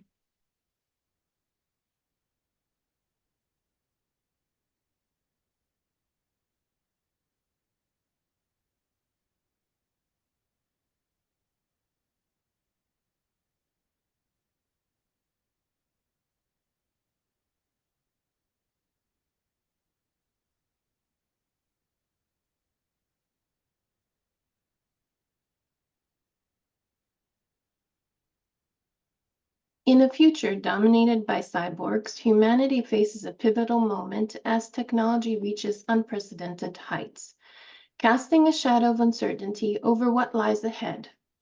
Sai, a unique cyborg, embarks on a journey to redefine the relationship between nature and technology at both macroscopic and microscopic scales. Traveling through the ether portal of the flora nova, Sai merges with a unique flower and discovers a microscopic world where sentient beings and nature coexist in perfect harmony. This revelation inspires a movement to embrace nature and become eco-guardians of their civilization. In this newfound realm, Sai's civilization, once solely reliant on advanced technology, AI, and robotics, begins to see immense potential in integrating natural processes. This story unfolds in the Luminera Nexus community, where nature and technology blend seamlessly to create a new way of life. The Eden micropolis is a unique microcosm with intricate tendrils as transit networks. These organic pathways pulse with life, linking diverse neighborhoods that foster community and diversity.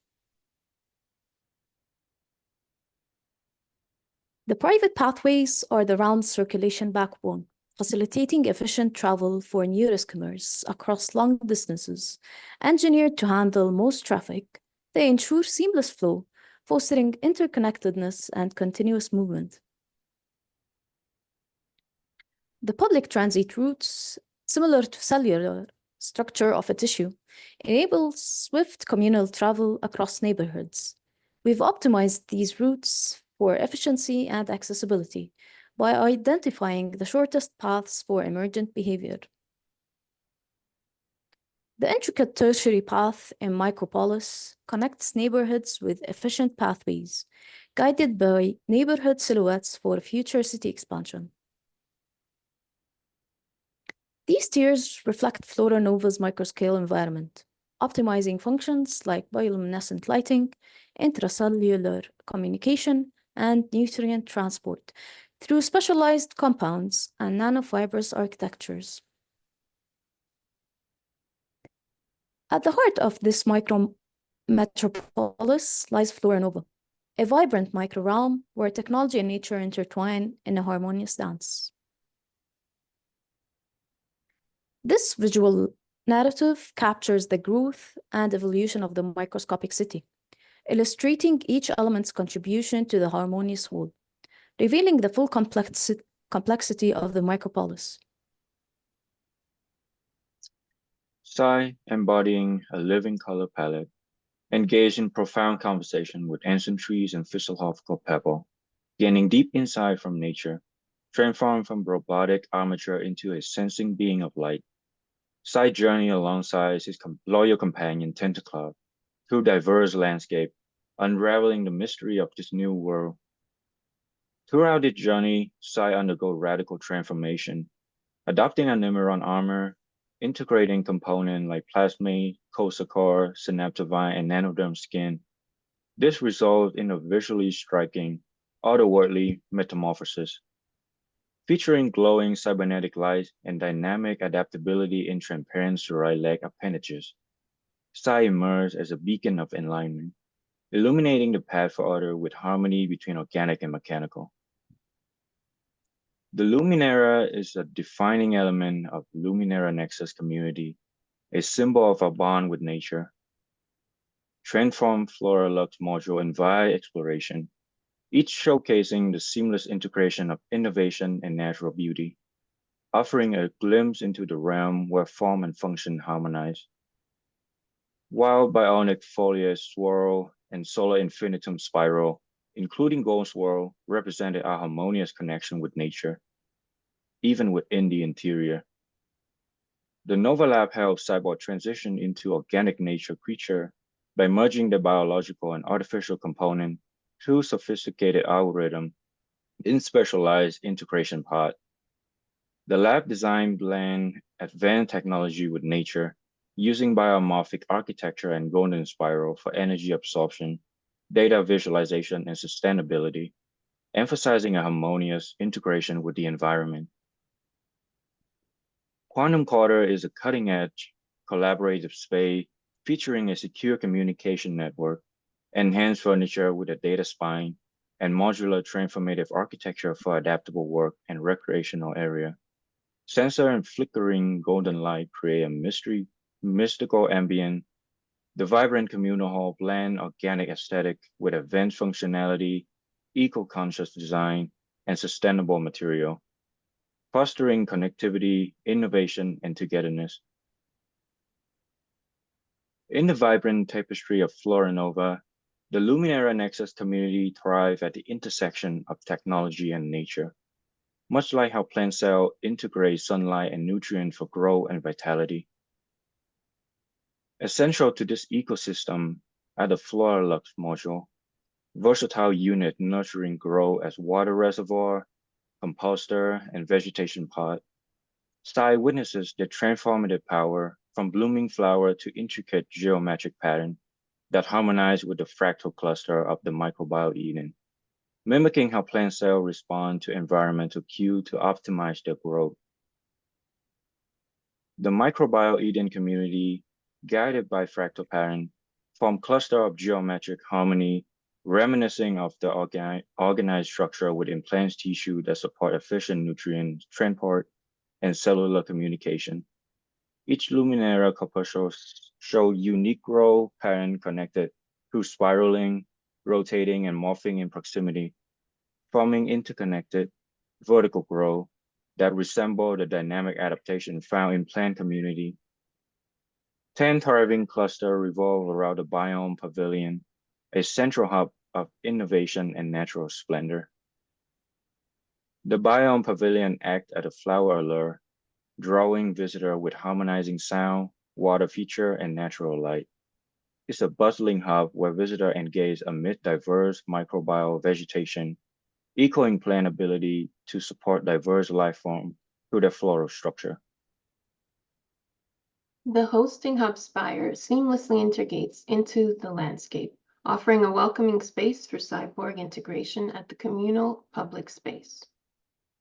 The Nova Nexus Labs drive innovation and sustainable technologies analogous to how plant cells innovate biochemical processes to adapt and thrive in changing environments. The data spine tower ensures seamless communication within the microbiome realm, akin to how plant cells communicate through chemical signals to coordinate growth and responses to stimuli. The energy mitospire powers the community with renewable energy, similar to how plants convert sunlight into energy through photosynthesis. The naturescape nucleus thrives near water, fostering a vibrant ecosystem that supports diverse life forms. This highlights water's vital role in ecosystem dynamics and for sustaining life. Nested within the landscape are regeneration rooms, fueling cyborgs throughout their journey, analogous to how plants have specialized cells and tissues that generate and repair damage. As we delve deeper into the microcosm of Micropolis, we encounter a sophisticated transportation network, facilitating efficient nutrient and resource transport throughout the city. Sai's private vehicle, the Neuroskimmer, floats effortlessly using neural sensors, adapting to their environment for efficient movement. Its marvelous design includes landing skids, an access ramp, and an exoskeleton for sensor protection, mimicking plant leaves and stems that have protective layers and structures to optimize function and defense. The Synthomesh sheath absorbs shocks and houses components, while the Neurocapsule, with camouflaged golden wires, serves as Sai's control platform. For public transit, the astral cruisers traverse the microbiome like flying chariots, forming an interconnected public transport system. These chariots serve as single exploration units with protective cockpits, navigating unseen currents using wire sensors for energy transfer, much like how plant roots sense and respond to soil conditions for optimal nutrient uptake. A membrane between the frame and cockpit acts as a shock absorber and safety measure, similar to how plant tissues have flexible membranes and cell walls that provide structural support and protection. The cockpit's sleek ergonomic surface and organic form resembles the adaptive structures and shapes found in plant organs, optimized for efficiency and function.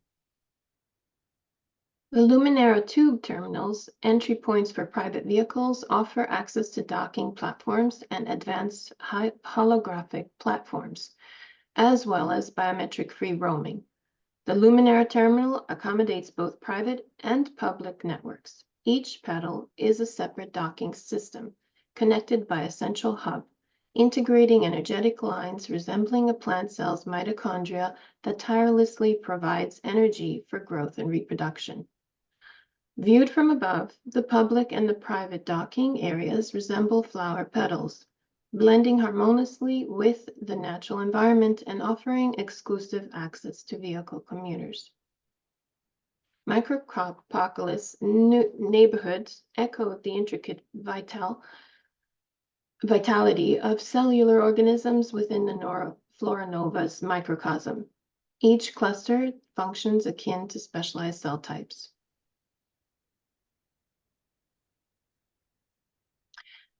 Residential sectors provide serene havens with bioluminescent lighting and lush gardens. Commercial districts act as bustling nuclei, fostering energetic trade and social interaction. Industrial zones as robust mitochondria, powering technological advancements with their infrastructure. Educational precincts, such as the Data Nexus and the Nova Nexus labs, function like genetic material, guiding cyborgs through a more organic evolution within this dynamic microenvironment. Fractal principles within the Flora Nova govern its ecosystem, fostering resilience and adaptability through self-similarity, iterative processes, and infinite complexity, where shape maintains symmetry across scales and growth follows recursive rules. These fractals optimize space and resources naturally, adapting dynamically to environmental changes within, fostering interconnectedness among its parts, leading to emergent properties that enable complex adaptive systems to thrive within this microcosmic world. As we zoom in, Flora Nova reveals a microscopic landscape where interconnectedness and dynamic responses define the ecosystem. Nurturing zones intricately woven into this microcellular fabric sustains biodiversity and enhances ecosystems' reliance. Through Sai's journey, we explored a future where technology and nature seamlessly collaborate across all realms, fostering sustainability and thriving life in harmony with nature. Now we would like to present our feature movie. Year 3023. Amidst the gloom of the cyborg revolution, there exists a realm where hope shines bright, where nature and technology exist in perfect harmony. At the heart of this microscopic world, radiant flora dance delicately, painting the night with nature's brilliant hues. Welcome to Flora Nova, a bioluminescent paradise of life and light, where spiraling clusters, woven with nanofibers' strength and beauty, form intricate fractal patterns and house bioluminescent microcellular organization. As Sai delved deeper, he marveled at the intricate dance of nature's beauty and intelligence. Guided by his keen intellect and deep respect for nature, Sai explored this awe-inspiring environment, discovering the seamless integration of technology and the natural world. The microbiome became alive, a shifting micro-mosaic that responds to every step and thought, creating a dynamic, living landscape. In the Flora Nova's life-giving waterways, photosynthetic efficiency reaches new heights, powered by chloroplasts and enhanced by nanosensors that monitor and optimize growth. A vibrant microcellular network pulses with bioluminescent pathways, where transporters glide along nanofibrous highways. Biosensors, attuned to nature and technology, ensure seamless synergy in this intricate realm. A holographic transport system exchanges pulses with the brilliance of holographic light technology, transporting inhabitants of the Flora Nova to its micro-realms, living units, neuro-labs, and public nanospaces. Within Flora Nova, a spiral vortex of energy weaves through the environment, connecting every living thread with pulsating harmony.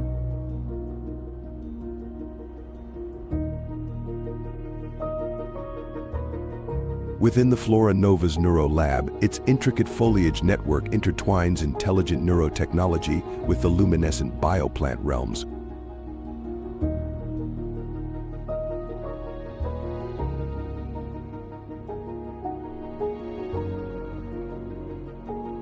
Sai entered the Flora Nova, guided by sentient beings through the intricate Neuro Lab environments.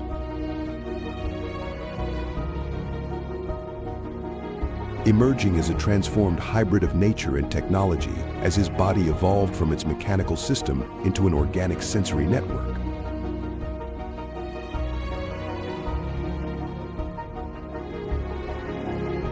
Technology and nature intertwine. Cyborgs and the natural world share a unified network, creating a symbiotic relationship where knowledge flows freely.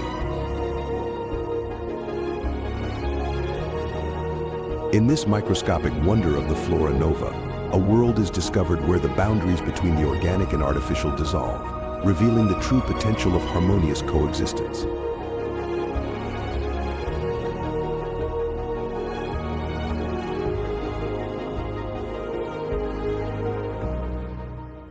Super exciting to see everything like come together, like really cohesive storytelling and cohesive work like throughout the whole presentation and explanation about like how exactly like you went through the whole concept. So super well done. I really enjoyed the video as well. I wanted to ask you guys, what was your favorite parts of the project while you were creating it? Because I know that like we have like different chapters, different things that like we're looking at. So I'm really wondering which parts did you enjoy the most?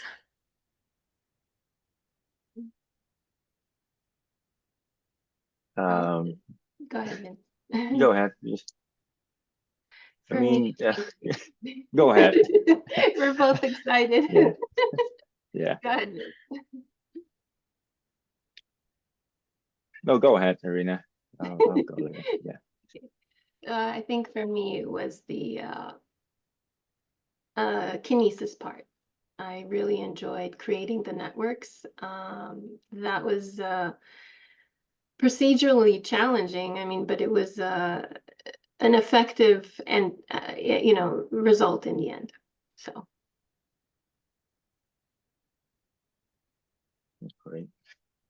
For me, like, I mean, all of the chapter is very, very exciting and very intriguing. But I would say the favorite one probably for me is chapter 4. It's like the chapter 4. I feel like is like where it's bring like everything together, like how it's function, how it's interact with the main character, how it interact with the whole environmental, and it's bring out the real scale of the whole project. So yeah, I feel like that's my favorite. Yeah. Yeah, I can agree on that. Yeah, as well. I enjoyed Kinesis the most. Chapter 1 was interesting, but yeah, to the project, let's say, made more sense in chapter 4, scale-wise. Yeah, that's it. Yeah, I remember, like, especially like when you're transitioning from like working with a Corpasso, and like there was so much like attention to detail that everyone had put into Corpasso, and it's just like when we went into the next scale, like everyone just realized there's just one Lego piece, right? Like from everything and how everything's coming together. But yeah, definitely like amazing work on the vehicles and the systems. I can see like how this really like brought to life like the whole system and the whole logic like of your project. So I really appreciated like this unique, like approach that you guys took, and they're definitely like masterpieces there. So thank you guys, wonderful work. Wanna follow up, like I think like you guys developed the project like from Corpus so much. It's super interesting to see how the project developed. And then kind of like a bit connected to the question of Dina, I don't know if you guys wanna share a bit of where your minds are at right now on where you wanna take this after the master, what you wanna do after all this experience. Always interesting to see where the students are thinking to take this as a next step.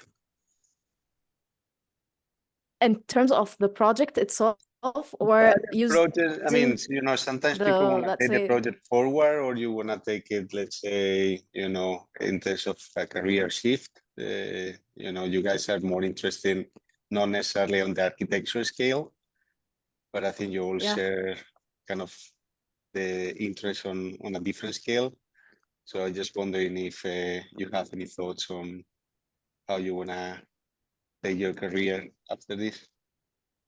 Yeah, I've always been interested. I'm open, honestly, to career shifts, to work on different skills. I appreciate architecture, and my background as an architect equipped me with a lot of, let's say, knowledge and logical thought processes, and sequential, let's say, logical build-up or thought processes. But yeah, I think the skills that I was looking forward in DesignMorphine and having or knowing who's gonna tutor me, I knew what kind of people I'll be interacting with at the end of the day. And you're all very inspiring, whether I push into architecture or any kind of sort. But I think it would be interesting to work on a different scale a bit, explore a bit there. And I think architecture is going to be a very solid foundation for anything in the future. Yeah, I mean, all the chapters in a way, they share the critical thinking. Yeah, I think there's a bit of, different skills, you deal with different problems. But you kind of, as you kind of get into bigger scale, like you kind of lose a bit the attention into the detail, but then it becomes a bit more, it needs to become more procedural. Otherwise you will spend years trying to model every single detail. But I think, the interesting part that I always find in the master is the kind of, fact that we go from a very small scale into a very large scale. So then like you kind of need to understand what elements are important on the project, which ones you take on board with you and drive your next steps in the process, and which ones you kind of need to let them go and becomes more like secondary. So yeah, but like I'm very happy to see like the overall result. Like at the beginning, obviously, like we were very much focused on the detailing, we did a lot of work on that, but I think you guys give it a very nice push. Thank you. Yes, and to second Alejandro, for me, it was very clear that as we progressed throughout the semester, the whole year in 9 months, we had a process, and that process started with base building or conceptuals, and then you added details and you added renders. So as designers or architects, and for me, especially as an architect, I want to explore that whole process within whatever I'm doing. Yeah. And so it's from that scale to the complexity of the city scale, which is urban planning. Of course, we want to conceive of new ways that we can look at architecture, new ways that we can connect certain forms and shapes, and really we have the tools now to do it with, because we have the not only the procedural aspects, we have also the rendering, we also have the experiential knowledge to create really anything that would come to mind, you know. And I thank, you know, everyone here, tutors, mentors, leads, directors, everyone. It's been an awesome journey. I think, I mean, one important remark as well, I will just add, is that, you know, like if you ask yourself 1 year ago, what would you be doing? You know, this is always a process that is completely kind of research and, you know, from your own design driven. So it's not necessarily that, you know, you look at something and you want to just mimic and copy the same. You kind of create your entire process, and that process kind of derive into the final forms and the kind of project that you end up with. So I think like that kind of design as research sort of process is also quite particular as well. Like, you know, no matter the scale you work on, if you have like your own methodologies and your own way of approaching, you end up always with something very unique. And that is kind of regardless of the scale. You could take the entire process into developing a product, or you could take the entire thing to develop a full metaverse world. It doesn't really matter. Like the process is the same in a way. Yeah. Well, all my best wishes for the next steps. Thank you, Alejandro. Thank you. Guys, I enjoyed your project. I found that you really worked a lot on the geometries. Like they felt, you know, to be thought through and defined. And I think part of it is, you know, as you said, like you have a sort of architectural background, and there was the process you were like leading it through. I would wish that in some of the geometries you were, you know, introducing at the beginning, and it's like here where you have the regeneration rooms and so on. You were mentioning there that I know some of them was for water, some of them was for some other use. It would be very nice to actually see how they interact with the function you dedicate them, because it was not so obvious from the geometry, like what does it do with the element it was supposed to kind of harness, or, you know, how it really works. So I think that would maybe help your project still for your portfolio, just to maybe add a few more diagrams to explain that. And this might be because you guys worked maybe on some geometries more, or some lesser, or the different people were developing the geometries. I really enjoyed your car, but I found the car a little bit, or your holographic mover, I'm not sure how you call it, but I found it a little bit different geometry than the others. And I found it really like intriguing and nice. You had this like inner structure, which is always like rib-like, and it even looked like maybe it is not a construction, it's just like energy moving inside. And then you had this shell, which was kind of protecting the energy core, or, you know, you can see many things within the geometry.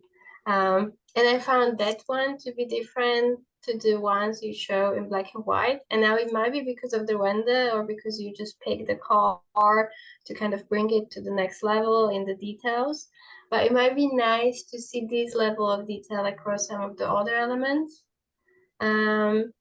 just to kind of bring it together as a unified one. because then you have this car landing on the petal structure. And there I found it like the petals are elliptical, and then the car kind of comes on it, and it's like, why is it landing on an elliptical structure when it has kind of a diamond shape? So I think it's just these, small things and tweaks that would just make your project absolutely seamless. Yeah, very nice work, enjoyed it, and good luck for the future. Thank you.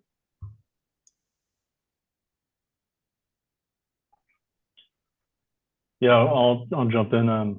Yeah, when I look at the work, I can tell everybody on the team learned a lot over the last year. I think there is a level of cohesion in the way everything's presented and done. So that checks a box. I also have an affinity for the name Sai, because Sai is the name of somebody very special to me. So I immediately am gravitated toward that character. But when it comes to storytelling, and I'm not trying to sound like a broken record, but it kind of helps shape every little chapter that you go through on this ride. You got to think of the catalyst of what spawns change and what provokes kind of adaptation. And when I see a lot of stories being told, and it comes across as, oh well, these things just kind of exist in a hyper perfect world where they feed off what they find on their planet, and that's kind of this is the byproduct of what they do. It doesn't really kind of start to talk about almost like how humans, we're very flawed, and we're very flawed in how we navigate our physical environment, but then that winds up generating all kinds of bizarre outcroppings of like beautiful things that we do, whether it's art or music and dance. And so, just kind of embrace that too when you think about whenever you land with a brief for whatever project you're working on, whether it's product design or architecture or whatever. Just think about what the challenge is that you're trying to resolve, and then follow that path, and then see what that kind of end result actually flourishes. It'll help you with the storytelling that you actually go through too. And so I think that's kind of one of the things that I maybe lack or miss along the story when you're telling it, is just kind of like why Sai's doing what he or she is doing, and try to follow that and play that out a little bit more. Thanks. Thank you. Thank you.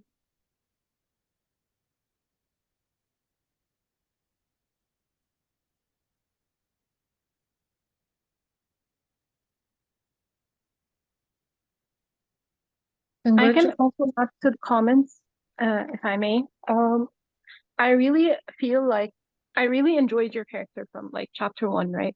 And then the core people was really beautiful.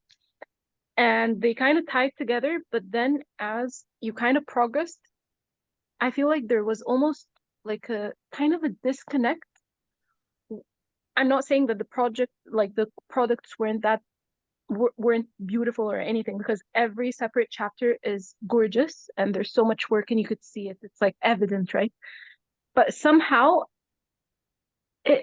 not that it's not tied together, but maybe like with how strongly connected chapter 1 and 2 were, like I feel they are quite relevant, they're from the same world and everything, and then it kind of veers off. So maybe like chapters 3, 4, and 5 are kind of the same world, but then chapter 1 and 2 aren't. So I don't know, like I felt it needs to be maybe if it's just visuals, but like every element, every chapter on its own is just amazing. Everything is gorgeous, right? The design, you could see that it's really well thought of. But and also something I wish to have you more like focus on in the presentation is have like closer shots, because I feel like there are always wide shots and you have so much really cool details, right? Like you could even see it in the prosthesis here, you see it in the vehicles, you could see it everywhere. You have so much amazing, like so many little details and so much complexities. But in the final shots, or like especially in the movie, it was too zoomed out. You kind of missed out on showcasing all that richness that you kind of imbued in your process. But it's an amazing project anyways. I'm just like saying, it's like the work is so good, like it needed maybe these close-up shots, it would have tied it together for me. But the work is amazing anyways, and I only say that because it's such a cool project, right? But Thank you. amazing work, guys. We appreciate it. Thank you. Thank you. Thanks. It is always true that you can zoom more during these online presentations, because like it's never enough, especially with this complex project that we are seeing. But congratulations, guys! It's really amazing work, stunning. Everything ties together very well, in my opinion. I really enjoyed it. It was a pleasure. Also, the video. Thank you so much. Thank you. Let's see. Thank you. Hi, team. I agree with Fatma's comment regarding the zoom and details, but however, I know that the texturing phase for you was a whole journey. I can confirm that, but I think you reached a really good point, honestly. Keeping in mind the limitations, the technical limitations. I'm super happy with your project, honestly. I know that if we give you more time, you could add even more details. I know that in the vehicle we can see the details. I think you did a really good job. You know how to do it. So I'm really happy with the work, team. Thank you so much and congratulations. Exchanges pulses with the brilliance of holographic light technology, transporting inhabitants of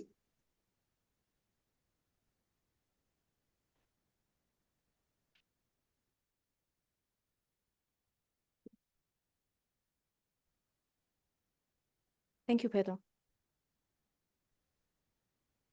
Thank you everyone for the comments. Thank you, team. It was a long and tough journey. I think you guys outdid yourself. I think in the last few chapters you really pushed, and it shows that you created and finished the projects in chapter 4 and 5. So proud of all the work, and the journey was great, and I think you all should be very proud of yourself and the work. Great presentation, awesome video, and thank you for the work, really. Thanks, Tung. Thank you, Tung. Thank you, Tung. You've been very supportive. Yeah. Thank you. Thank you, team. Thank you, everyone. Okay, let's move on to the next team. Dustin and Roma.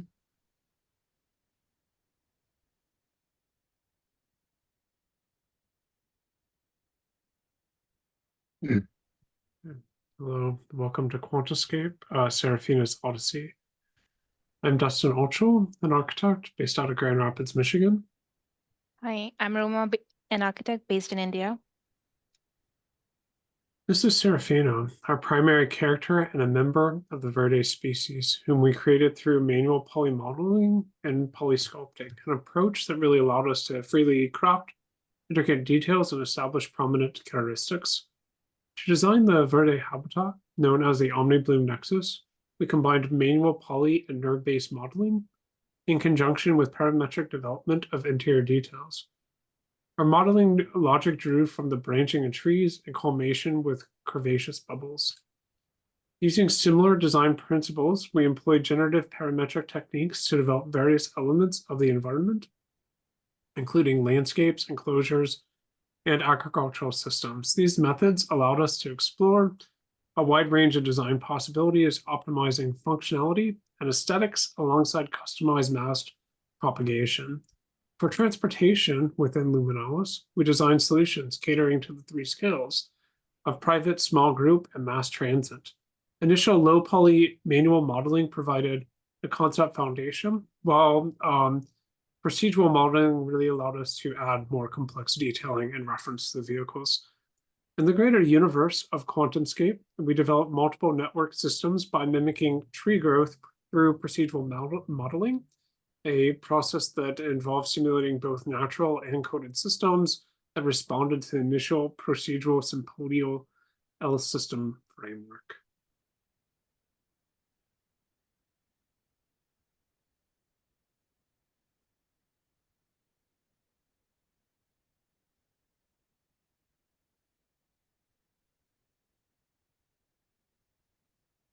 And now we present an important story in the QuantEscape universe. In the vast expanse of an asteroid's belt's gravitational swirls, a miracle bloomed into the great ancestor tree. Its gnarled roots delved deep into the asteroid dust, anchoring the entire realm to the nebula clouds below. Solidified, interconnected resin cells evolved into layers of organic metals, forming a tough exterior with varying gravitational pull. Astral veins mirroring the tree's branches provide energy by absorbing the quintessence of asteroid dust and ether. As the tree grew, its roots delved deeper into the nebula clouds below. Devoid of nourishing light, this barren area came to be called as the Dark Enigma. The crown, influenced by the gravitational swirls of the cosmos, evolved into light radiance realm. This era of conflict actually has a whole separate legend and story that you'll hear more about after this from Kirk and Gina in the War in Music, the prequel tale to Seraphina. Amongst the conflicting nature of the two realms, however, a new realm did emerge, Luminalis. In this remarkable world, quantum frequencies wield profound influence, resonating through every living organism, shaping the sound, light, and colors of all living beings. Quantum filaments, intricate ribbons of pure quantum energy, coalesced around the great ancestor tree. They shimmered in the darkness, guiding travelers through realms. As time passed, the buds of the great ancestor tree's branches blossomed into fruits. Some remain luminous, gathering diverse frequencies and chords, becoming nourishing energy sources, and some unfold into sky blossoms that form various habitable spaces. Whereas buds, blessed with consciousness, transformed into cocoons, giving birth to various creatures. The most enigmatic among these are the Verdae. They are encased in hard shells formed from sedimented resin cells, protecting iridescent protoplasm. These shells with impermeable layers facilitate gas exchange through spongy areas within their tissues and the environment. The wings of every Verdae are structured with luminescent hollow tissues that form their framework. These tissues collect photons from pods and vibrate at varying frequencies generated by the organism. Stacked membrane wings feature small pores that absorb these photons of energy. As a result, the membranes emit different colors based on the frequencies transmitted through the hollow tissues. This unique feature gives each Verdae distinct and vibrant wings, reflecting their talent for resonance. Additionally, the wing membranes serve as receptors for various frequencies, enabling communication of expressions and emotions. The thriving Verdae population is now fading, their numbers dwindling over time. The silence of the great wise ancestor tree across the ages sparks doubt among them about the survival of energy flow. Despite this, the tree endures as a symbol of hope and strength, motivating them to unravel its mysteries. Seraphina, born with unparalleled resonance and striking wings, possesses the ability to communicate with creatures others cannot. Foretold by elders, Seraphina possesses the power to awaken the great ancestor tree. As Seraphina embarks on a quest to unlock its mysteries, she stumbles upon Lysander and forms a unique bond. Advised to train her spirit through travel, she sets out with her companion to prepare for the monumental task.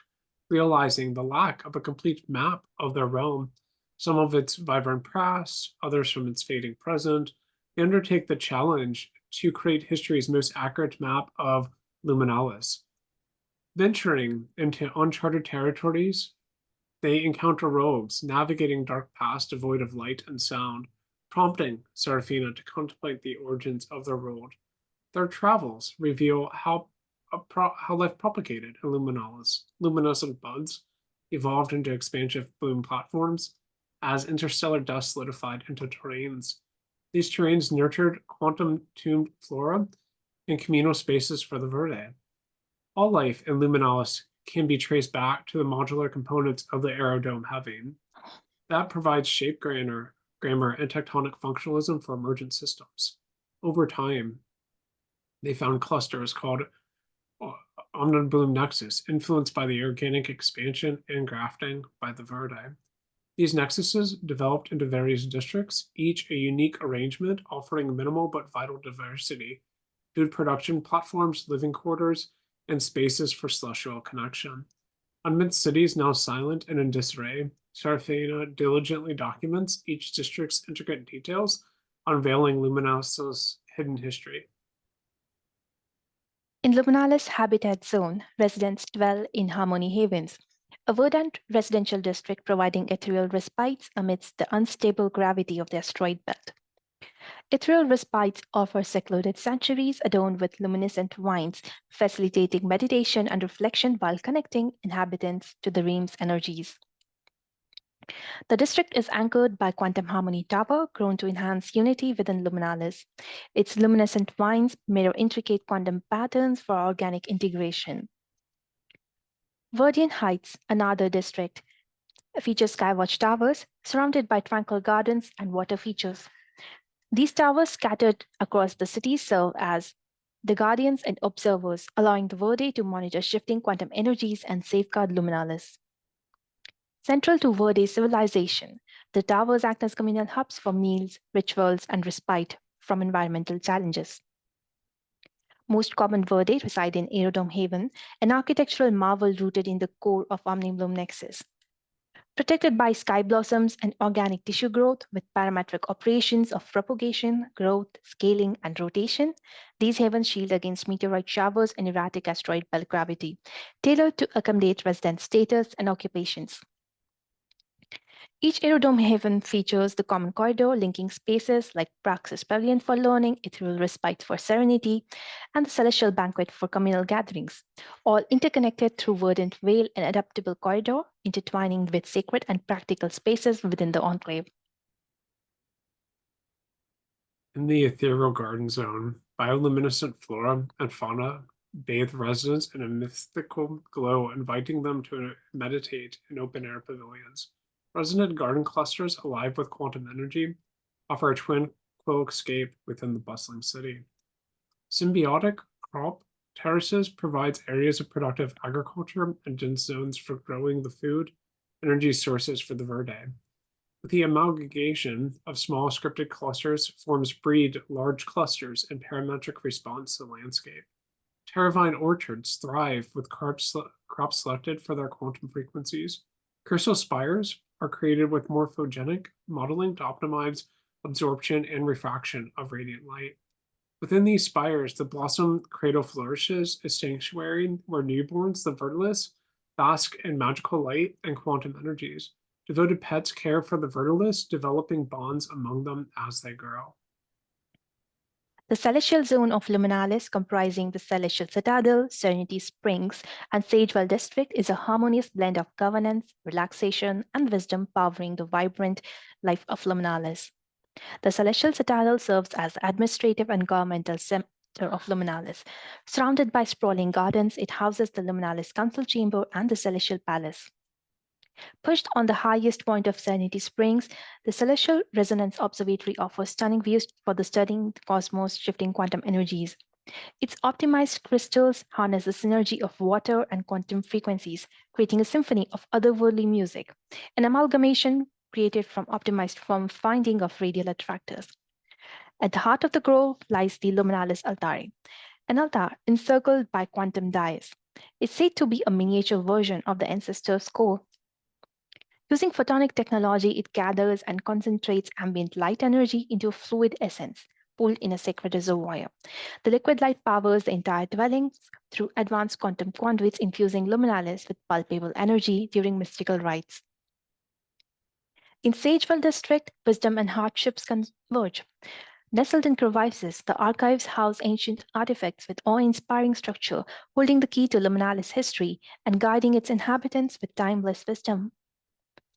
The Praxis Pavilions used for transmitting survival knowledge to the Verde and practicing skills such as flight and quantum musical production. Open spaces serve as multifunctional public spaces for collaboration, learning, and contemplation, fostering well-rounded development for the Verde inhabitants of Luminalis. Stark contrast to the bustling districts, the arid deserts offer a haunting beauty with luminescent sands and an unforgiving wilderness, beckoning only the most skilled and daring Verde. Over time, blossoms emerge in this arid environment, evolving into dry structures devoid of the vibrant features found in the Omnibloom Nexus. Nevertheless, these formations serve as optimal training grounds for the Verde. All of these districts are connected through a network of quantum resonant pathways, a vital hierarchy guiding the Verdean goods. Within each nexus, Verde navigates private channels called astral wells, using single passenger astral whispers that provide environmental protection. Delicate flora veins extend from the pods to connect with the passenger's nervous system, enabling intuitive control and navigation through the celestial's current. These delicate vessels feature energy and growth bubbles that are created from procedural packing, almond chambers, and armature surfaces. Internal growth and protective exoskeleton layers are the resultant of optimized path finding of network systems. For bustling travel between bloom platforms, the Blossom Arcadia lines transport Verde abroad Arcadia Express. The celestial convoys embark from pedal stations. The Arcadia Express resembles a celestial convoy made of interconnected bubble compartments capable of accommodating up to 10 Verde. The starlight gondolas move across ethereal glides to ferry passengers and cargo across Luminalis. Their form is the result of stimulating thermodynamic inflation encrusted in an alchemic pattern protective shell. The translucent surfaces reveal complex inner structure that exposes the inner quantum propulsion gyroids that were forged from noise waves contained within voxel database clouds. They feature quantum sensors and hovering propulsion systems that maintain stability in the asteroid belt. They dock at ethereal blossom gateways connected to pedal stations via vertical tunnels. This relationship of tunnels and surface stations provide an ordered transition from intergalactic transportation along quantum resonant pathways to more inner bloom transportation. The quantum resonant pathways influenced by the tree and quantum energies lead to new settlements, resource discoveries, and terrestrial expansion. This intricate dance between established routes and pioneering exploration allows the Verde to continuously expand their cities. Serafina's travels led her to unprecedented landscapes, from the crystalline towers of the Verdean heights to the sunken ruins of Iridex. Each discovery enhanced her power, forging a faint resonance with the slumbering ancestor. She reached the world's pulsating core, where her loyal pet amplified her connection. In perfect harmony, they awakened the ancestor. Light and sound flooded back, revitalizing the world. The once lost rogues found clarity in the ancestors' energy, igniting their purpose. Cities bustled anew as life thrived once more. Everything proved to be even better than the history she had documented. Serafina, embodying perseverance and Verde's spirit, not only mapped the world, but also illuminated a path to brighter future. With Lysander beside her, their shimmering wings mirrored the day's discovery, the map pulsing with Luminalis' lifeblood, a testament to both the past and the limitless future the Verde would forge. The great ancestor tree watched over them, its branches a reminder that in the vast cosmos, even the impossible could blossom. We will share a video. This is Luminalis' realm in Quantiscape, our world. Time is moving, the tree is sleeping. It used to be thriving once, but it's sleeping for reasons unknown. I'm Serafina, the Verde with the brightest wings, the hope of Luminalis. I have been traveling for a long time now, searching for harmony with my powers. I have finally found it, the core of the ancestor tree the elders foretold.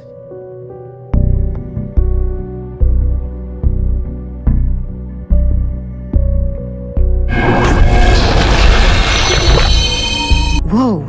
See our great ancestors brimming with energy. Its dead branches have light and color again.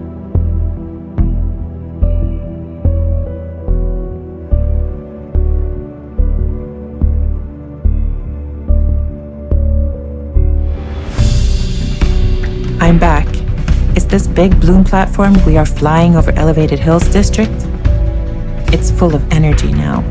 Those blue bubbles growing on trees, our main food source, have started glowing again. I can't wait to taste them. Hi, fellow guardians of the Skywatch Tower. Thanks for monitoring the city and the ever-shifting quantum energies. The best of our elites are learning flying in Praxis Pavilion. They look more vibrant than ever. Even the lower sprawl where our common Verdites live has received blessings. Let's see how the Ritual Grove is doing now. Maybe keep exploding with vitality.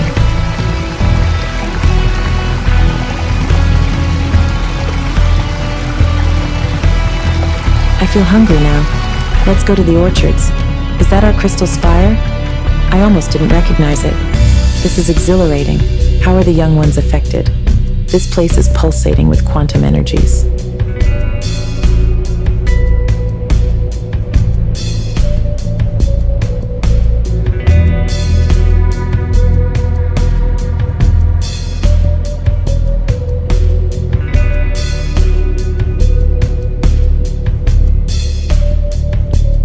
The journey was worth it. May Luminalis continue to thrive and flourish, a testament to the harmony of light and sound.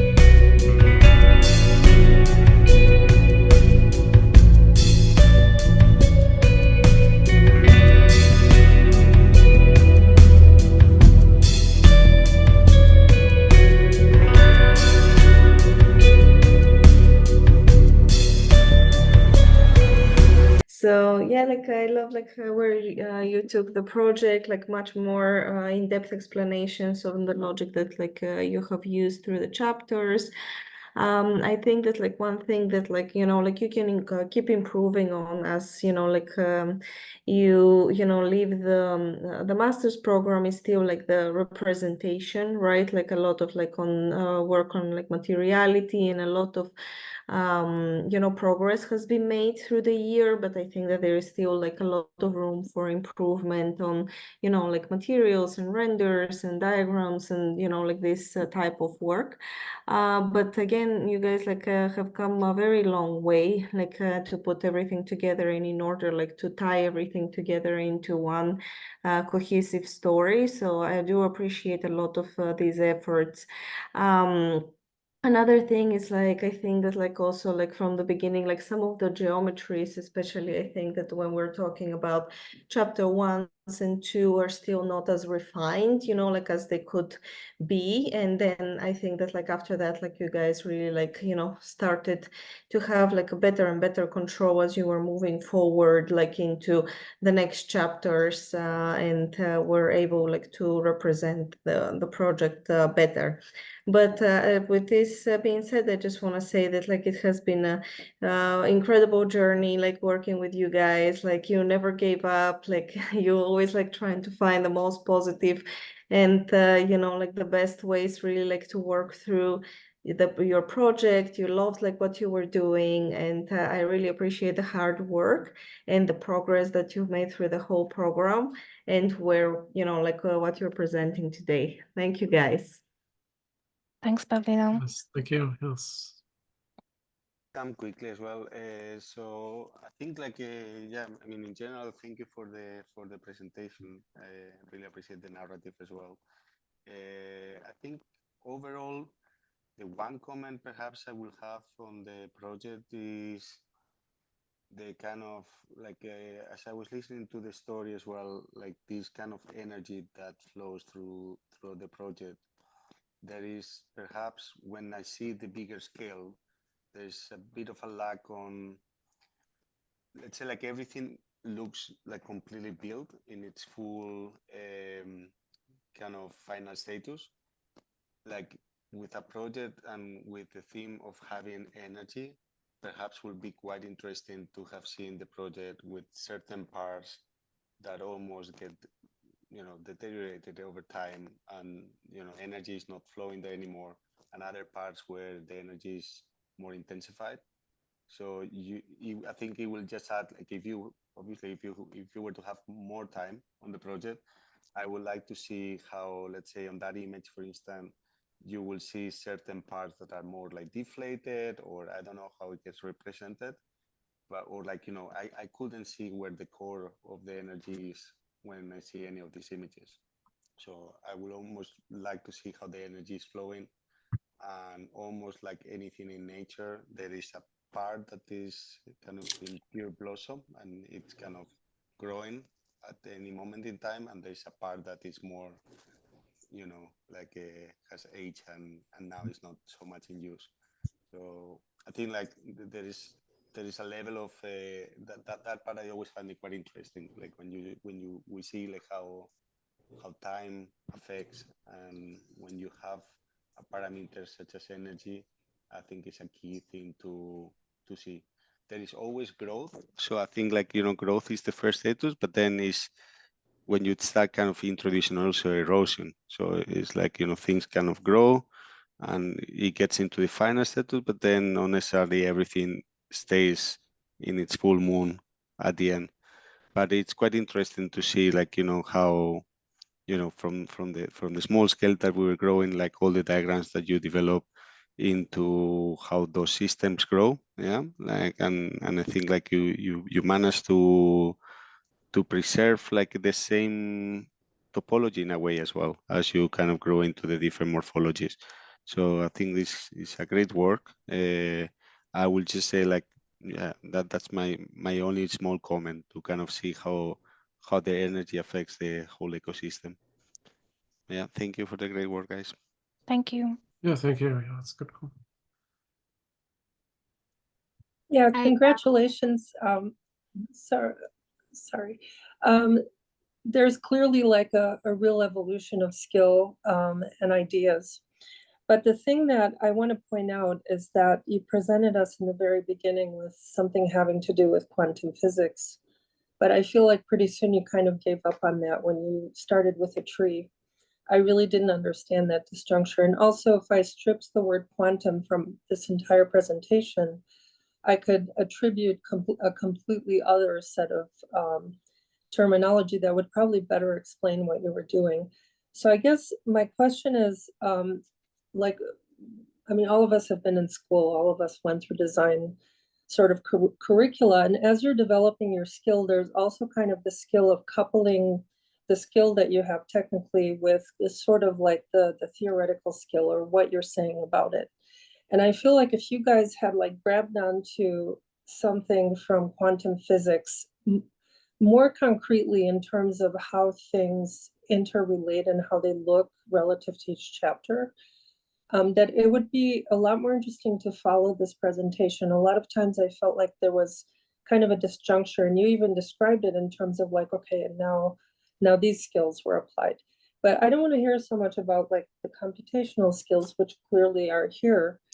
I really want to hear more about sort of the conceptual connection between these things that kind of takes something, maybe something like very small, like quantum entanglement, or something like truly specific from quantum physics, and really pulls it through the entire presentation. It kind of like continues to refer to that.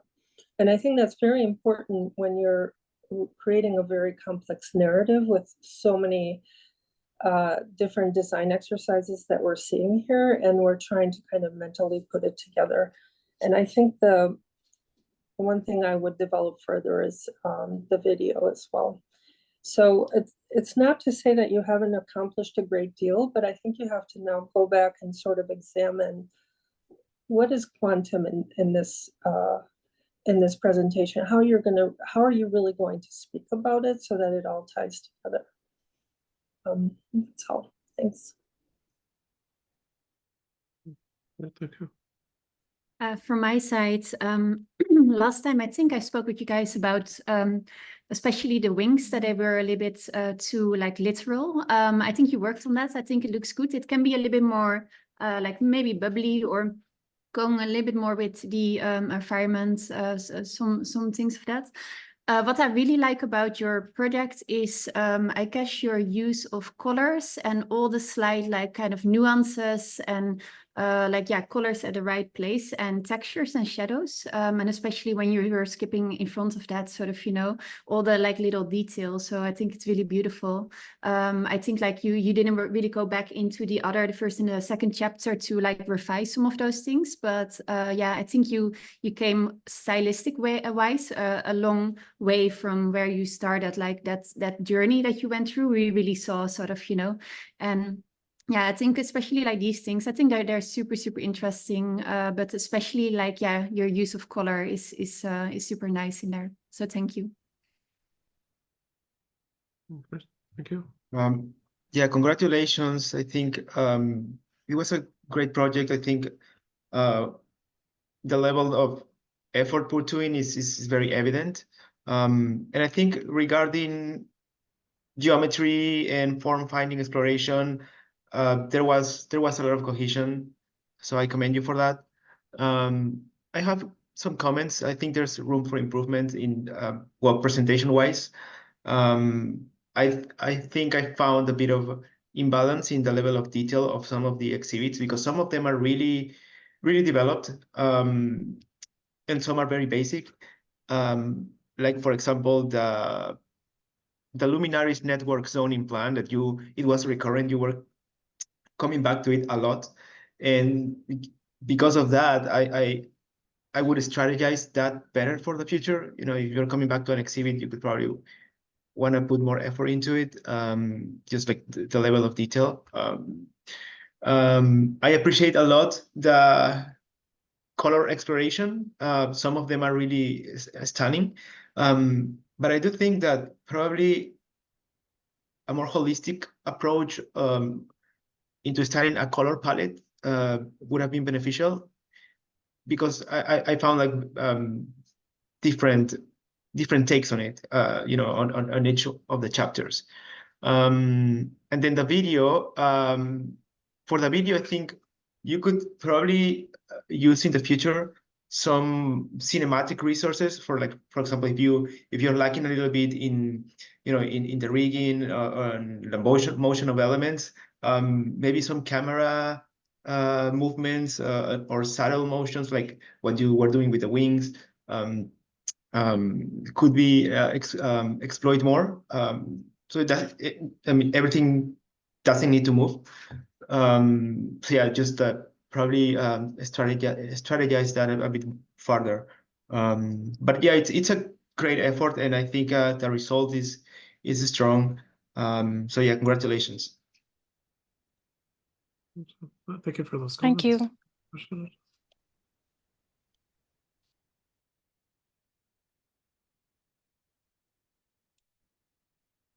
Congratulations, team. Also from me, amazing world that you have created, very beautiful. Everything is really nicely done, in my opinion. It was great following your journey throughout the year, and you did it like very, very well for the finals. Thank you so much. Thank you. Thank you. Thank you, team. Thanks for the amazing work. What a journey it has been from chapter 1 to now. I think you really improved for the whole 9 months, like very consistently, and I think the results show that. Really wonderful work and presentation. Thank you for the effort, and I'm looking forward to the next steps. Thanks, Tom. Yeah, thanks. Yeah. Let's move on to the next team.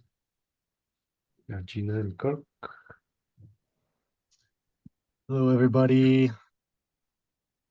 Hello.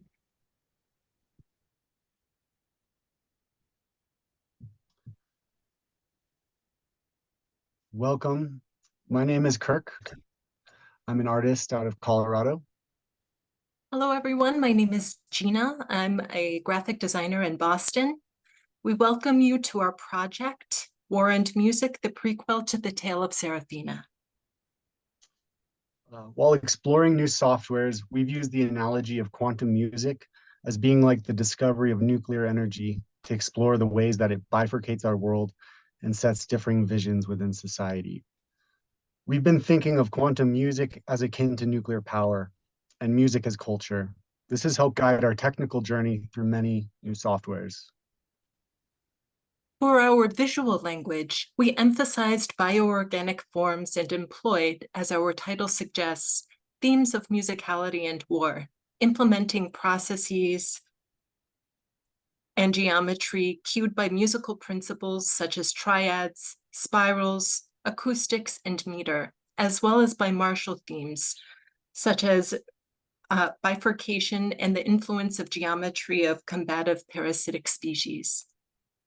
And without further ado, we welcome you into the realm of War and Music, the prequel to the Tale of Seraphina.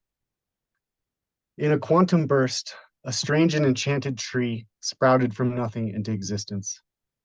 Suspended in an asteroid belt floating in space, the tree began to grow, an autonomous planet fueled entirely by a quantum life force that flowed from within it.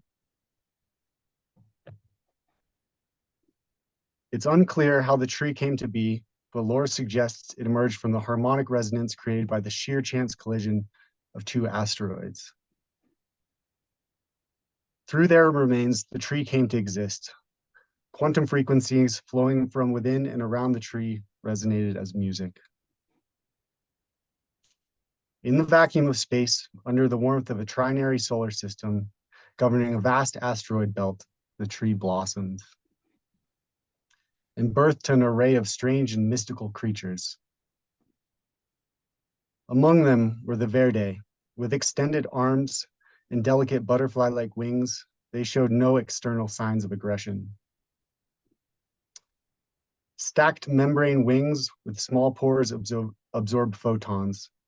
These pores also act as receptors to different frequencies for communications. Resin cell growth on the organism solidifies to the surface, forming layers that are highly impermeable to gases and liquids. All was peaceful for the Verde. They spent their days within their low-gravity habitat, foraging for delights from the nearby asteroid belts and reveling in musical symphonies. However, with the strum of a harp, their utopian world took a complex turn. The Verde discovered quantum music, a hyperbolized frequency that heightened the Verde's experience of beauty, desire, and above all, power. While music manifested reality, quantum music granted the power to manipulate it. Danger arose when the Verde forged the first quantum instrument, a harp from the extruded sap of the great wise ancestor tree. With only 2 notes, this mighty instrument laid waste to most habitable enclaves of Quantascape and nearly killed the mystical host tree, leaving architectural ruins that were uninhabitable. Music, it seemed, had become a cause for war, and at the quantum level, the most powerful weapon in the universe. The power of quantum music to create weapons thus began, as did the arms race.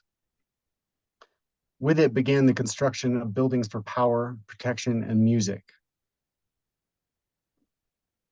3-dimensional metal volumetric noise filled the core of the corpuscle, held together in quantum equilibrium, vibrating with sacred chords. 3 successive layers of resin were laid down as the structural exterior by growing lines from specified points on the surfaces of the base form, converting them to pipes and smoothing them manually. And a final garnish of gold placed by the same method. The creatures that once rested under the open canopy of branches and thrived in harmony within the natural realm began industrializing their habitat with structures built for 2 purposes, war and music. Several tribes rooted their foundations within canyons, which held the capacity to multiply the resonance of quantum sounds, serving as both protection and propagation of their race and music. Such a tribe included the Verde of Luminalis. Extrapolating components from the great corpuscle, the Verde disassembled the structures into units that would form into new permutations, cultivating the foundations of a metropolis prepared for quantum attack. The low gravity of Luminalis allowed the tower's tall, slender bodies to hover above the ground unrooted. By rotating, clustering, and mirroring the components, the units branched to form the structures. In the city center, erected a triad of towers proudly reaching their gold fingertips beyond the mouth of the canyon to accept their sun's warmth. About the periphery, the towers padded with the soft fluttering from thousands of Verde wings.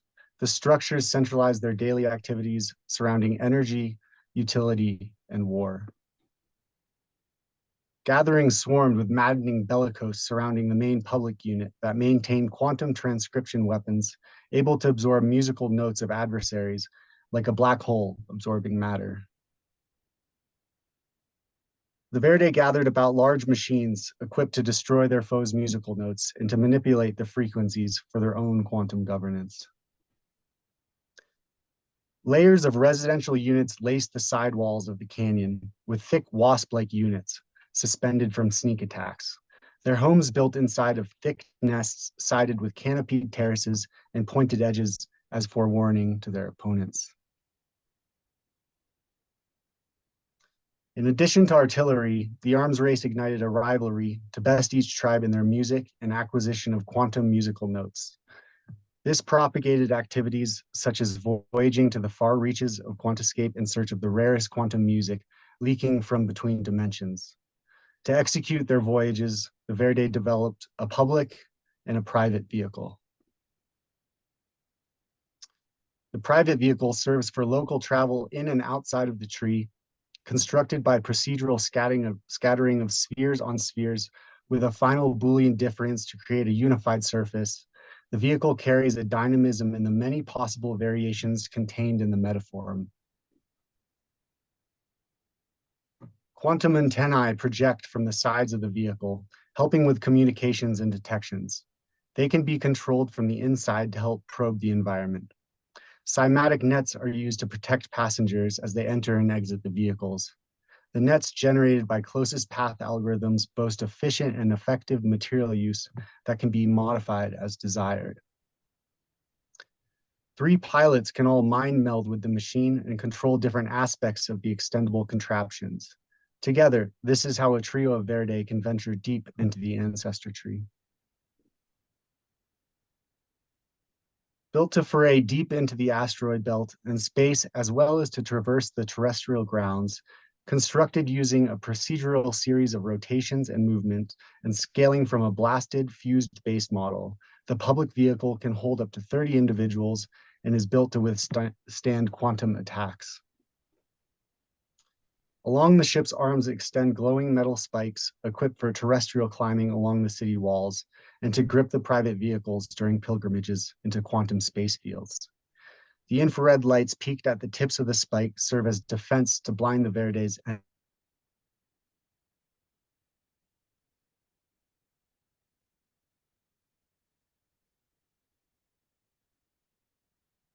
I think we're frozen. Would you like for me to try to continue?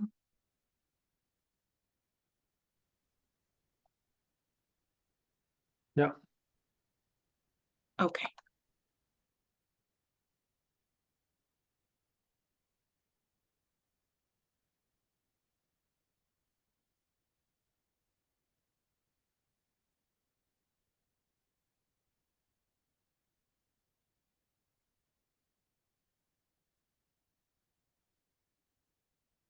You're muted, John.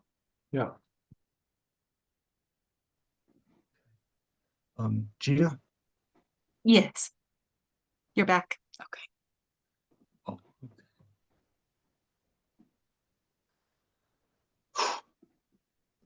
Would you like for me to continue trying to share? Am I not sharing anymore? No, No. Disconnect. just Oh my God. no worries. Yeah. We lost you for a moment. Apologies.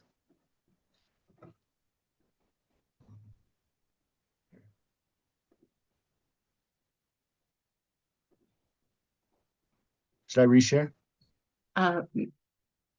Yes. Yeah. We're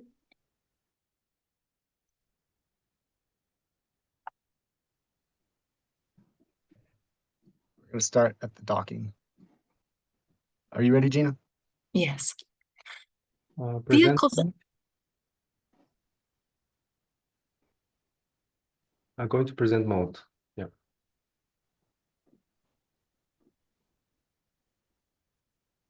Okay.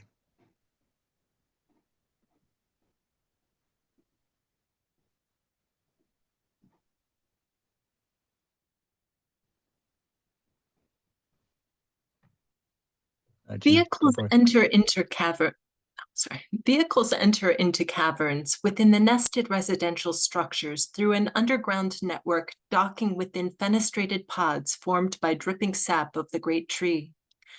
Above ground, located in the metropolitan areas near communal spaces of Luminalis, erected public docking stations servicing both the public and private vehicles. Beginning with one large highway leading into the city of Luminalis, a network of highway systems formed, transmuting passengers of public and private vehicles within the city limits, as well as to voyages into the asteroid belt. Stemming from the main highway, 3 large roundabouts circle and loop each public docking station situated near the public spaces. Docking at the public metropolitan station enables the private vehicle to quickly fly from the metropolis into private underground roads that network beneath the residential units. Following the great explosion from the first quantum harp, disparate societies rebuilt from the ashes. However, after a blasphemous quantum symphony played near the opponent's city center, the illusion of stability was broken.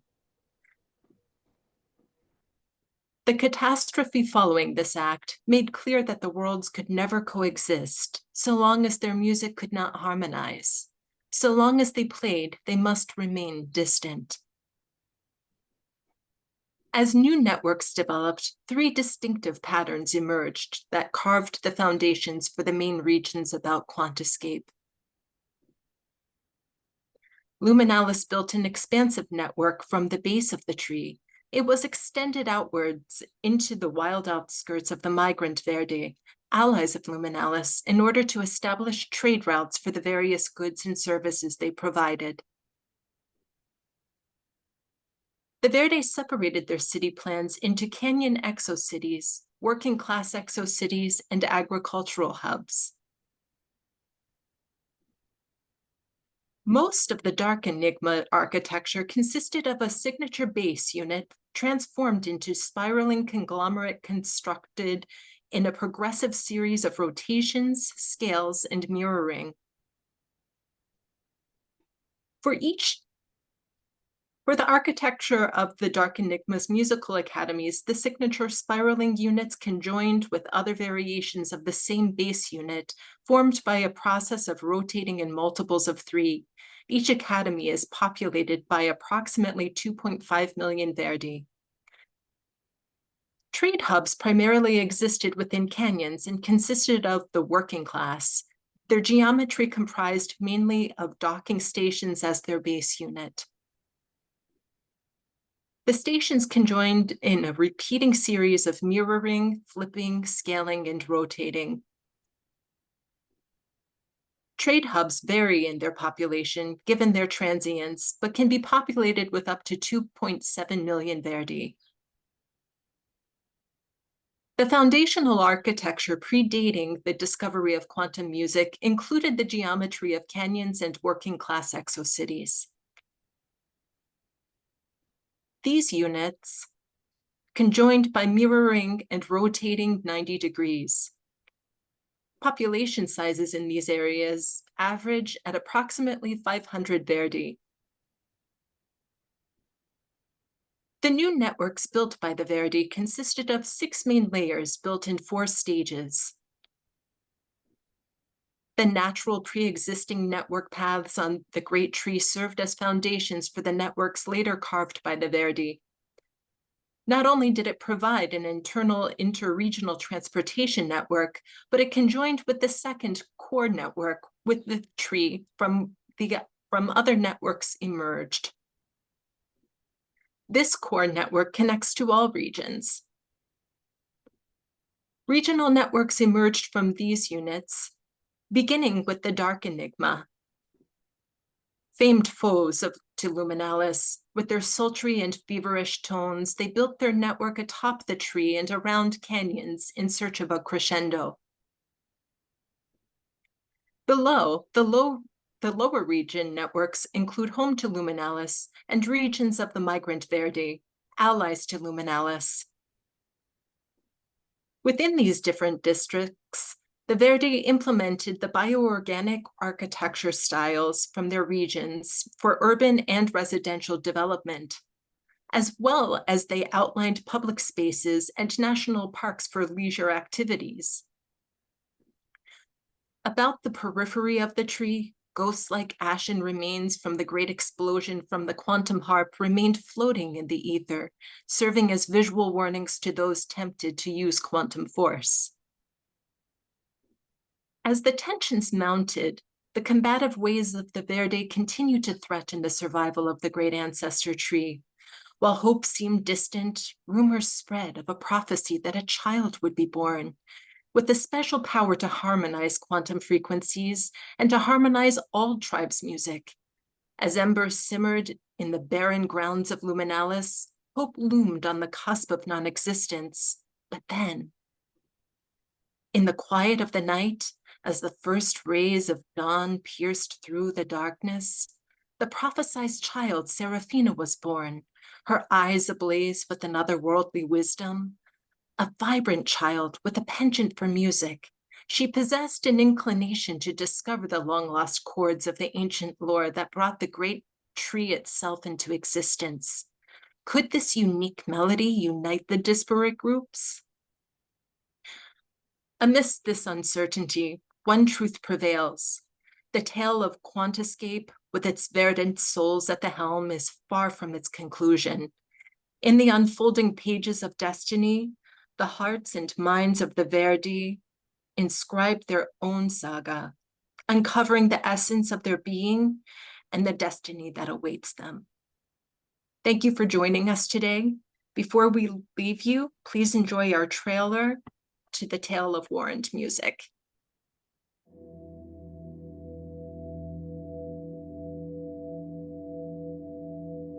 It began with a quantum burst that a strange and enchanted tree sprouted from nothing into existence.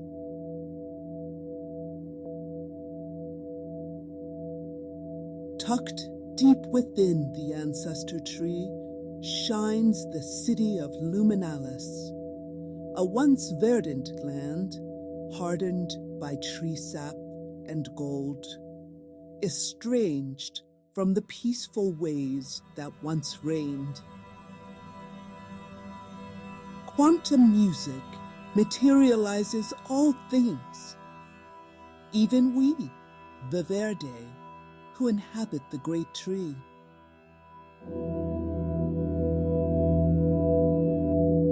This is why music served us for generations under one race, as our religion, our philosophy, and our power. Only one music could play, only one to rule. We learn to harness the quantum energies to forge the very first quantum harp.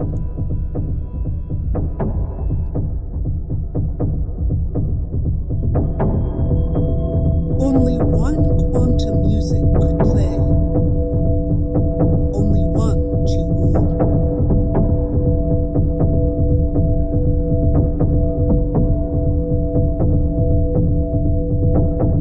As tribes descended into the dark underground burrows inside the great tree, cityscapes constructed for artillery rose above the horizon.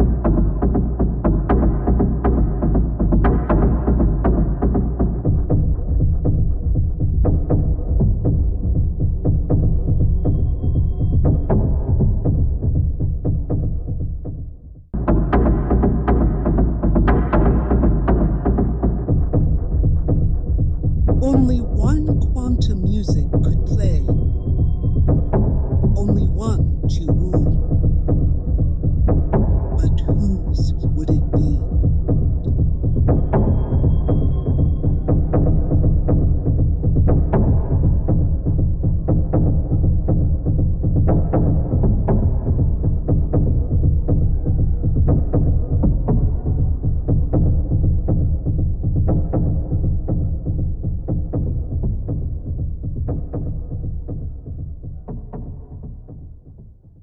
Thank you, guys. Thank you for sharing. the new presentation, beautiful project. It's very interesting to see like how both groups like took it from chapter 1 like onwards, you know, like totally different worlds and ideas, and I think that that's very special about this masters, that like everything is you know, all the projects are very different from each other, but it's interesting also like to see how, you know, again like from chapter 1 like things like differentiated so much.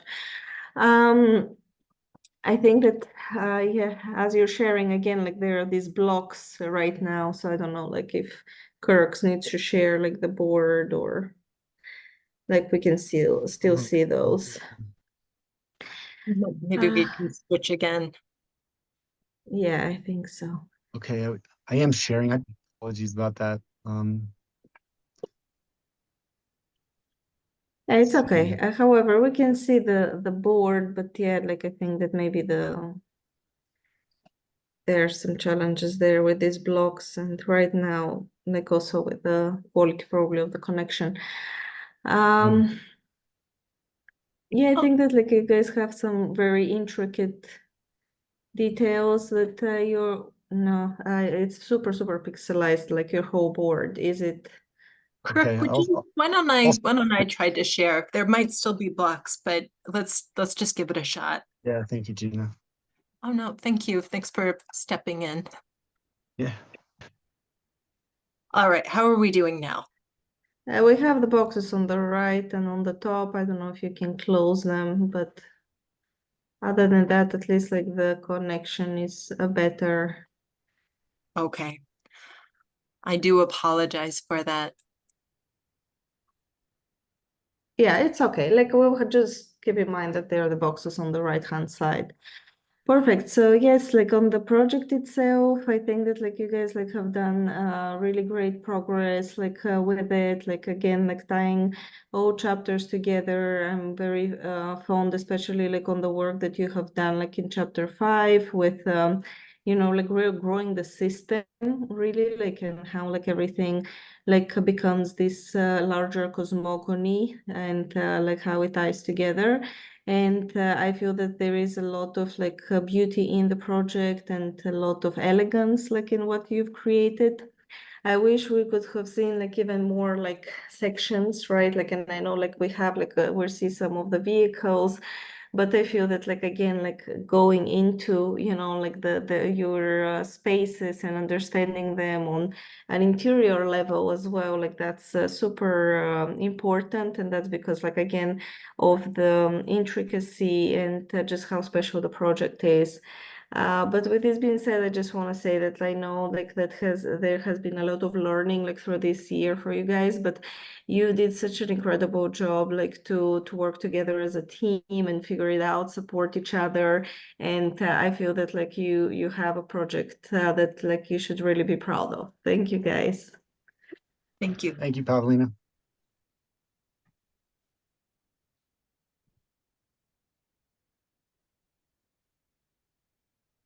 I liked yeah, how this project evolved. You started with these objects and then the combination with music sort of, you know, and I thought that was really cool. The presentation itself was a little bit black and white, but it was okay. I like the use of the black and white, or mostly the white, with the more textured and detailed golden accents sort of. Placing it back into kind of the DesignMorphine world, I'm not fully sure about, because it might have been kind of cooler if you would have like created it as an almost an orchestra or like a musical thing, maybe not necessarily like yeah, the world itself, or maybe as a kind of an event. Somehow how the music connects a little bit differently than maybe throughout the world. But I thought your process was really nice from down to up, like starting with these shapes and all, and then starting to build it out. So that was a nice process to follow for us. Wonderful, thank you. Thank you. Yeah. My favorite part of this project is that you literally try to shift perspective of your visuals, because you're working on so much. Your world is so small, invisible, like quantum realm, even if you use it as a more like a concept word rather than actual physics or science, doesn't matter. But I like that you stick to this narrative and explore new visual, new language that's highlight your story. So kind of anatomical, molecular, and it's nice to see that you stick to this language and try to explore and expand it more. So it's very successful project. Congrats. Thank you. Appreciate it. Yeah, congratulations. There are very many interesting and beautiful models and concepts, but I have to really kind of hold your feet to the fire about this. You mentioned quantum music, quantum equilibrium, quantum instruments, quantum transcription weapons, quantum governance, and I really do want to ask you what you mean by quantum.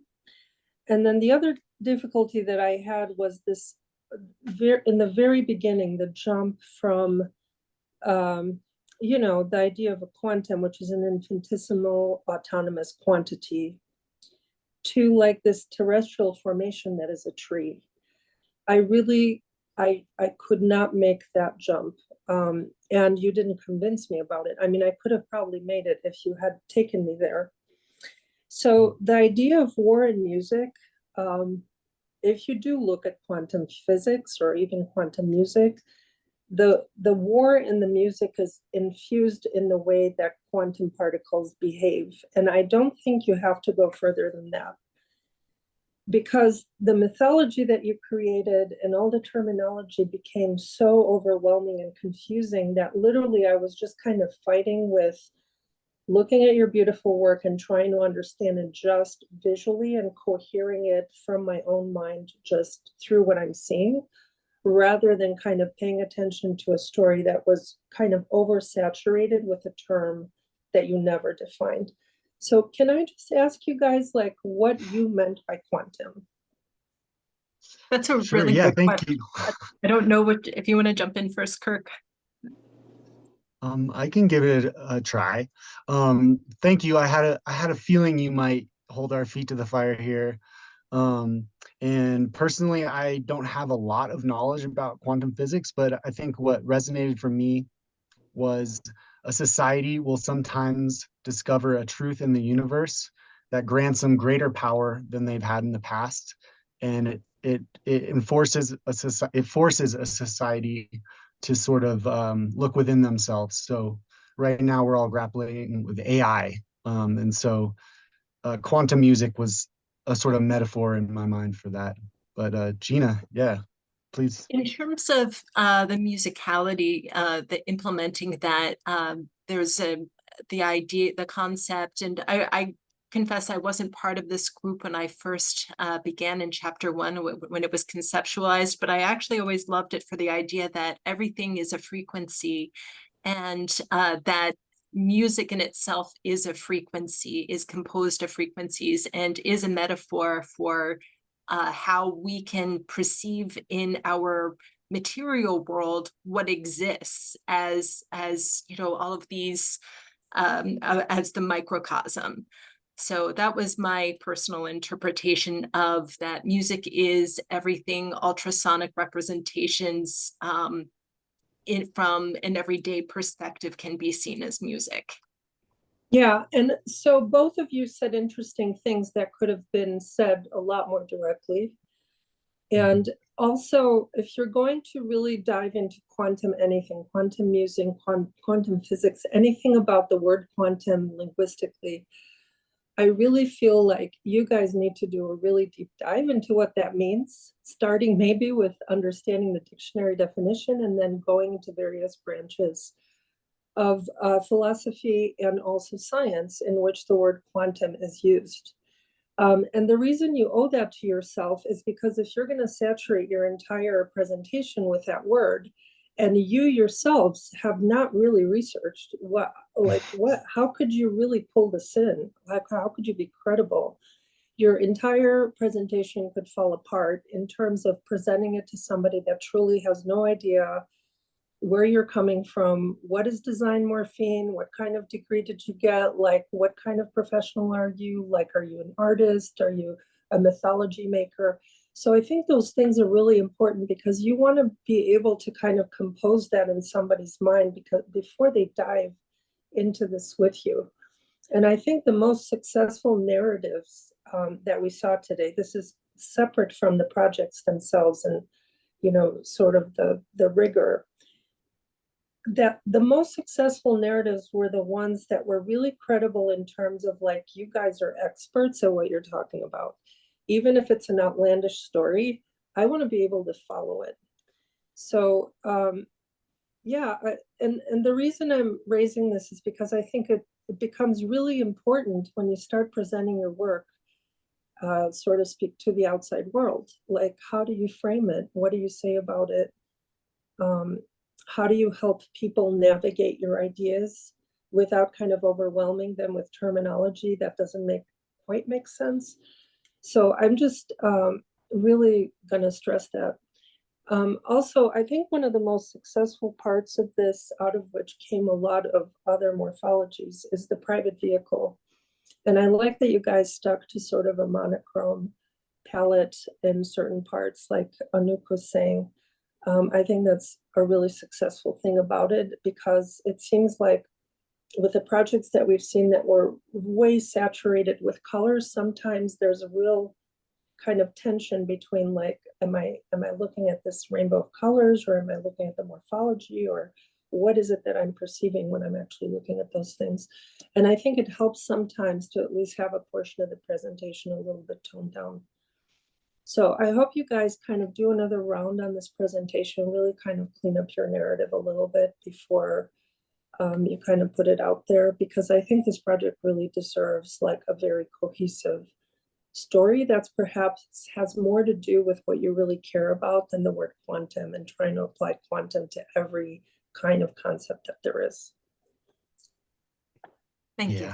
For sure. Thank you. Appreciate your comments. They're well taken.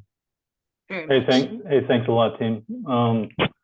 I did notice there's a bit of a monotone quality through the work, which I'm actually fine with. For some reason, it captures me as a very product design kind of. It has especially the vehicle. I think there's somebody has a degree of education in product design with the seam lines and how the vehicle splits and things, which is kind of nice to see.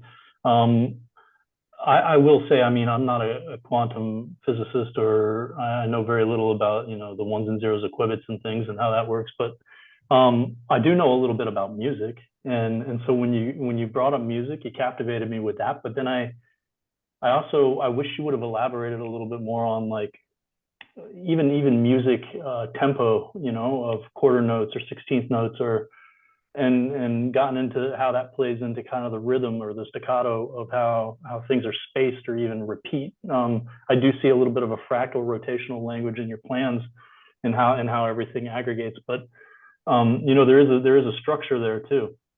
And so that would have been a little interesting to tap on. And also too, I mean, if you think about, and also how it informs the character, which I think is chapter 2 or 3, you know, we think about instruments, the way that human plays an instrument is that we beat something with our hands, or we take air into our lungs and then we blow it out and expel it. And that kind of, you know, shapes the bagpipe or the flute or the woodwinds or anything. And so, you know, we want to, this even looks like a lung, you know, that could easily expel or, you know, breathe in and contract and get some harmonics out of it. But I just wish that would have kind of, you would have brought that forward a little bit more and talked about that a little bit. So thanks though, that looks great. Thank you. Thank you. Yeah, I agree. I think it would have been nice if we could have engaged more in that direction.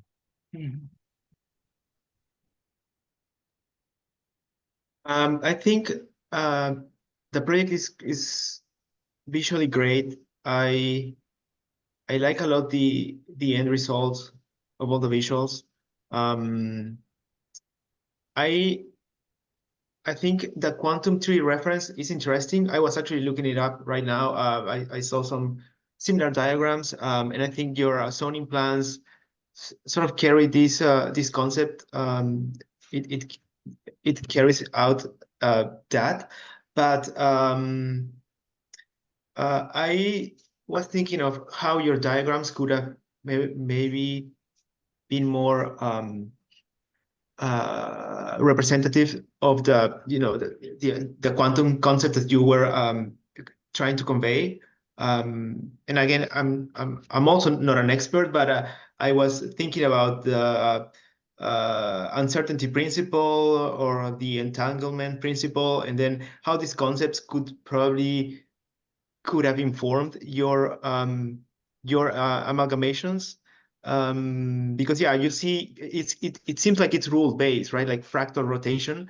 And I don't know how this relates to the quantum concept that you were proposing in the beginning. So yeah, that's just one comment. And although everything looks very cohesive visually and conceptually, I think the vehicles, the geometries were kind of boring. So yeah, just a comment about that. I mean, yeah, probably there's some room for more exploration in there. And but the storytelling was enticing. I really enjoyed the narrative about the explosions and how the narrative was told. And the video was really great. The video was really good. I don't have comments for that. Actually, the cinematic resources and the subtlety that I was mentioning before, you guys did that, and I enjoyed it a lot. So congratulations on that. Yeah. Thank you. Thank you. Yeah, if only we had another 9 months. Yeah. Hey guys, so I enjoyed. I'll be talking kind of like I'll give feedback on both this project and the project before because they stem from the initial like starting point. So I really enjoyed how these two different projects like approached this notion of quantum so differently, and you know also that they branched into these two vastly different worlds and approaches, which I think you could kind of look at like some theories in quantum physics that could actually relate to this notion where, for example, you have like superposition, right? You have the same being in these two different worlds simultaneously, and they're kind of dealing with these two entangled worlds until either like one is observed, which kind of happened right now with these two presentations, right? And I don't know, maybe I'm just being poetic, but I also maybe if you like merge both projects in a sense where you take certain elements from either or and kind of have like a larger picture, I think this would be a very interesting approach because yours is like monochromatic, or it's like more it's more stoic in a sense, or it's like more serious, while the other one is a bit more fun and it's like more vibrant and vivid, which is again, it's an amazing way of looking at the first initial creature, like from the prosthesis chapter, and how you focused on like those very elegant curved lines of the body itself, while others focused on the vividness of the wings, and then you both just branched out.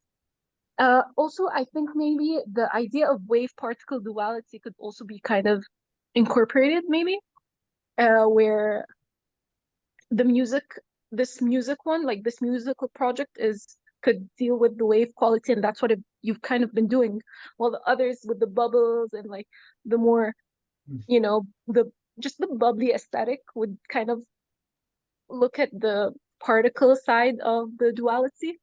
I don't know, just like I just find these like similarities to quantum physics, which is like really delightful when I look at both projects at the same time.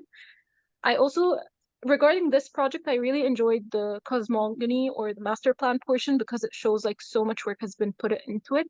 And the storytelling approach is amazing where you kind of, it's like a backdrop to actually, I don't know, it's like a cinematic masterpiece. Like even the entire board looks from like afar, it looks like so interesting. Like I want to watch that in the movies right now. Like I want to go grab some popcorn and like just watch, you know. But good job. Thank you. Awesome. Thank you very much. Yeah, cheers. May I actually address the monochromatic color scheme? That was indeed intentional, knowing that we were more of the dystopic prequel to a much happier tale to come. So this sort of like how I think our intention was before we get into, you know, B6 has more of the happy ending, so to speak, with the vibrant colors. Harmony is able to be attained, whereas we are the more depressing, melancholic view of the world prior to a much happier time of the birth of Serafina. So there was a method to our madness with that. So your aliens are a bunch of Seattle grunge rockers? That's right. Yeah. Exactly. Thank you, team. Thank you for the wonderful work and the finish of the presentation. I know it's been a hell of a journey for you. We started way in chapter 1, chapter 2. We really like struggle with texturing and lighting, but I think in the end the result is very good, and it's a whole cohesive project. So congratulations on that. Great storytelling, and I think the video it's very good made with the sound and the narration. So we should be very proud of the end result. So thank you, guys. Thank you, Tom. Yeah, Tongue. Thank you. And yeah, let's move on to the next team. Braedon and Alejandro. Hello, everybody. My name is Braedon Hayward. I'm a recent graduate of the Savannah College of Art and Design with a degree in architecture. Hello, everyone. My name is Alejandro. I'm an opera singer and also a computational designer from San Diego, California. And today we will be presenting the story of Ekrendor, the home of the Viridians. Throughout Chapter 1, we designed a character to inhabit our world and to build our story around. Through this process, we started the development of our hard surface as well as organic modeling skills. Chapter 2 was focused more on designing a dwelling for our character. Through this process, we started to really develop our procedural design skills as well as building upon our modeling skills. In Chapter 3, we designed our base neighborhood to inhabit our world. We did this through a procedural breakdown of our previous chapter's design languages, as well as a direct breakdown of our Chapter 2 work. Through this process, we included different parametric workflows to optimize. Chapter 4 worked directly in tandem with Chapter 3, as we developed vehicles as well as a transportation system for our world. This chapter focused just as much on procedural workflows as well as modeling skills. However, it really emphasized thinking on a much broader scale. We had to start thinking about our world as a whole unit, as opposed to a single neighborhood, character, or dwelling. Chapter 5 was a continuation of Chapter 4 in the way that we started thinking on a much larger scale than previously. The focus for this chapter was on using procedural methods to develop a 2D map representation of a section of our world. It was an incredibly rewarding exercise learning to broaden the scale of how we think throughout this program. And today we present the tale of the Viridians, a cyborg race from the distant world of Ekrendor. Ekrendor's terrain is fraught with danger, toxic gases, acidic vapors, and hazardous landscapes, constantly testing its inhabitants. Radioactive waters and wild storms present ongoing challenges for survival. Driven by the imperative to endure amid Ekrendor's unforgiving landscape, the tenacious entities, forged amidst the trials of their wild world, stood at a pivotal moment in their history.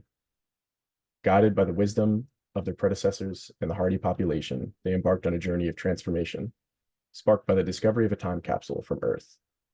Within its metallic confines lay the seeds of change, human DNA, and advanced technology, gifts from a civilization long past.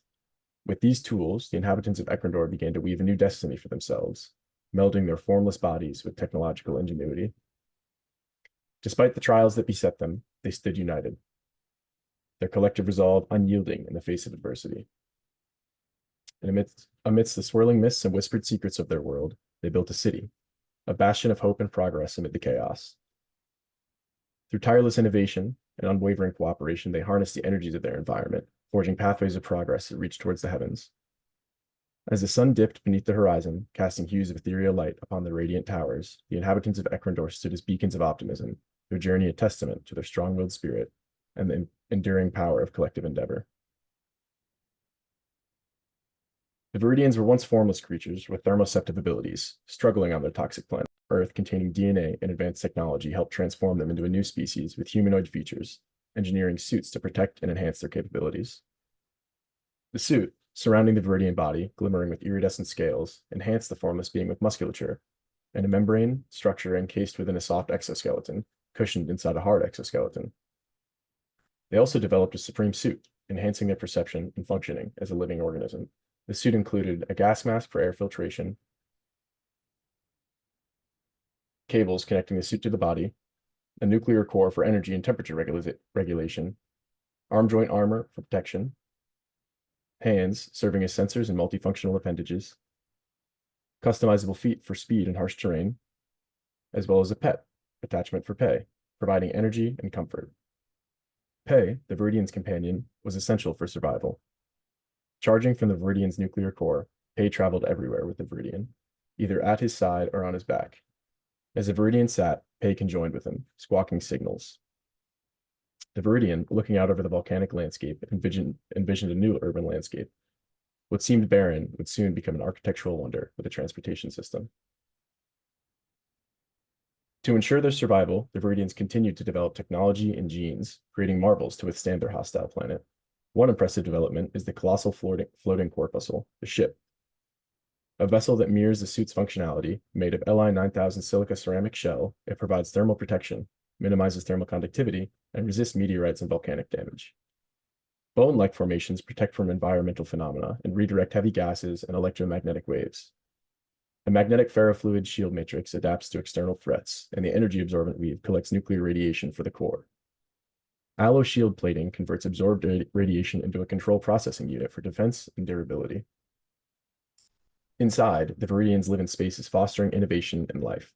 The ideation room collects thoughts and dreams for inspiration.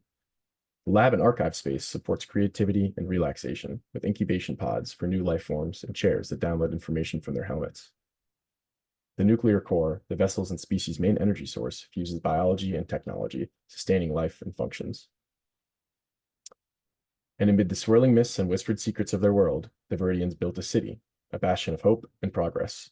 Through tireless innovation and unwavering cooperation, they harnessed their environment's energies, forging pathways of progress. As the sun dipped beneath the horizon, casting hues of ethereal light upon the radiant towers, the inhabitants stood as beacons of optimism, their journey a testament to their strong-willed spirit and collective endeavor. In their relentless quest for advancement, the robust entities delved into vessel enhancement, crafting ingenious configurations to augment their corpuscle's capabilities. The corpuscle pods were broken down into different habitable spaces, while spaces used for circulation were also recycled. Through a series of transformations, the habitable pods were mirrored, twisted, and arrayed to fit into different use cases in the newly designed neighborhood.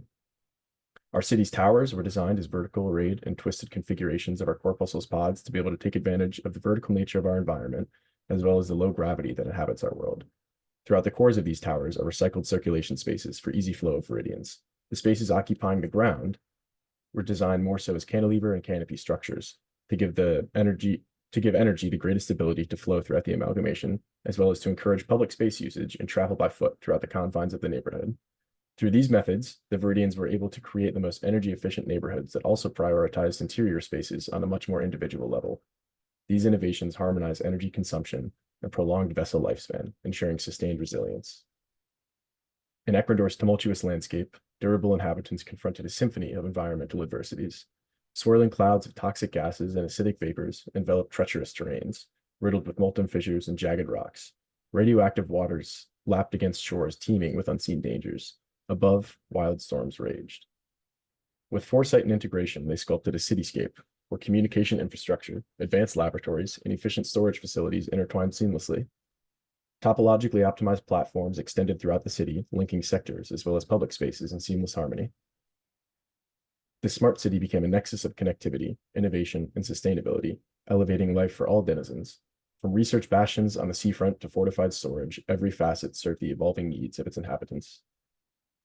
In the heart of their urban expanse lay sanctuaries of communal gathering and contemplation, offering respite from the city's clamor. Encircled by crystalline towers and shimmering domes, these sanctuaries invited inhabitants to reflect upon the universe's wonders, and at its core lay the energy-gathering device, harvesting ambient energies for sustainable power. Through all of their developments, including their first neighborhoods, the Viridians found themselves with the need for complex transportation systems to meet their needs. First, they developed a single occupancy private vehicle. This means of mobility helped bees accompanied by their beloved pests scout for new territories with supreme agility. They also enhanced their ability for quicker solo travel across different neighborhoods. Furthermore, and as the society continued their colonization efforts, a public vehicle with the capacity to carry as many as 40 workers at once emerged. Designed to transport teams to newly discovered territories for further development, It comes with 2 passenger loading zones on each wing, connectivity with docking stations in each of the habitable buildings, and furthermore, it comes with a frontal cockpit section for regularly trained pilots who are always ready to respond to new missions at any time. Responding to adverse environmental needs, these vehicles were ideated with a self-sustained energy system woven with nuclear plasma and an ultra-strong shield plating, which serves for damage protection, successfully managing to transform their acquired knowledge further to distribute energy for all throughout their vehicles. After multiple design trials and errors, the Braedons created the Braedon Voyager and Novoglyde. The ship, their biggest colossal movable structure, ensures safe transportation through any and all dangers, standing as the greatest moving marvel of technology and protection from the elements the Braedons have. This pinnacle of their engineering prowess truly symbolizes their commitment to safe transportation across unexpected perilous environments in their planet and beyond. This magnanimous creation, ingeniously crafted from Li 9000 silica ceramic shell, offers unparalleled thermal protection against Ecuador's volatile conditions, safeguarding its occupants through turbulent meteorite storms and volcanic eruptions alike. Innovative advanced shielding and adaptive technologies such as the magnetic ferrofluid shield matrix and an energy-absorbing weave ensure sustained resilience and operational longevity, demonstrating their overpowering mastery over all of their environmental adversities. The Novoglyde, powered by nuclear energy, offers efficient travel on a more individual level, contrasting the public utility of the Braedon Voyager. The Novoglyde epitomizes individual mobility and efficiency. The Braedon's nuclear core technology embodies their commitment to sustainable energy solutions. This private vehicle not only enables swift and agile travel, but also integrates seamlessly with their urban infrastructure, facilitating personal journeys amidst the bustling expanse of their interconnected cities. Docking stations facilitate swift transport and charging, which proved to be essential to the development of their civilization.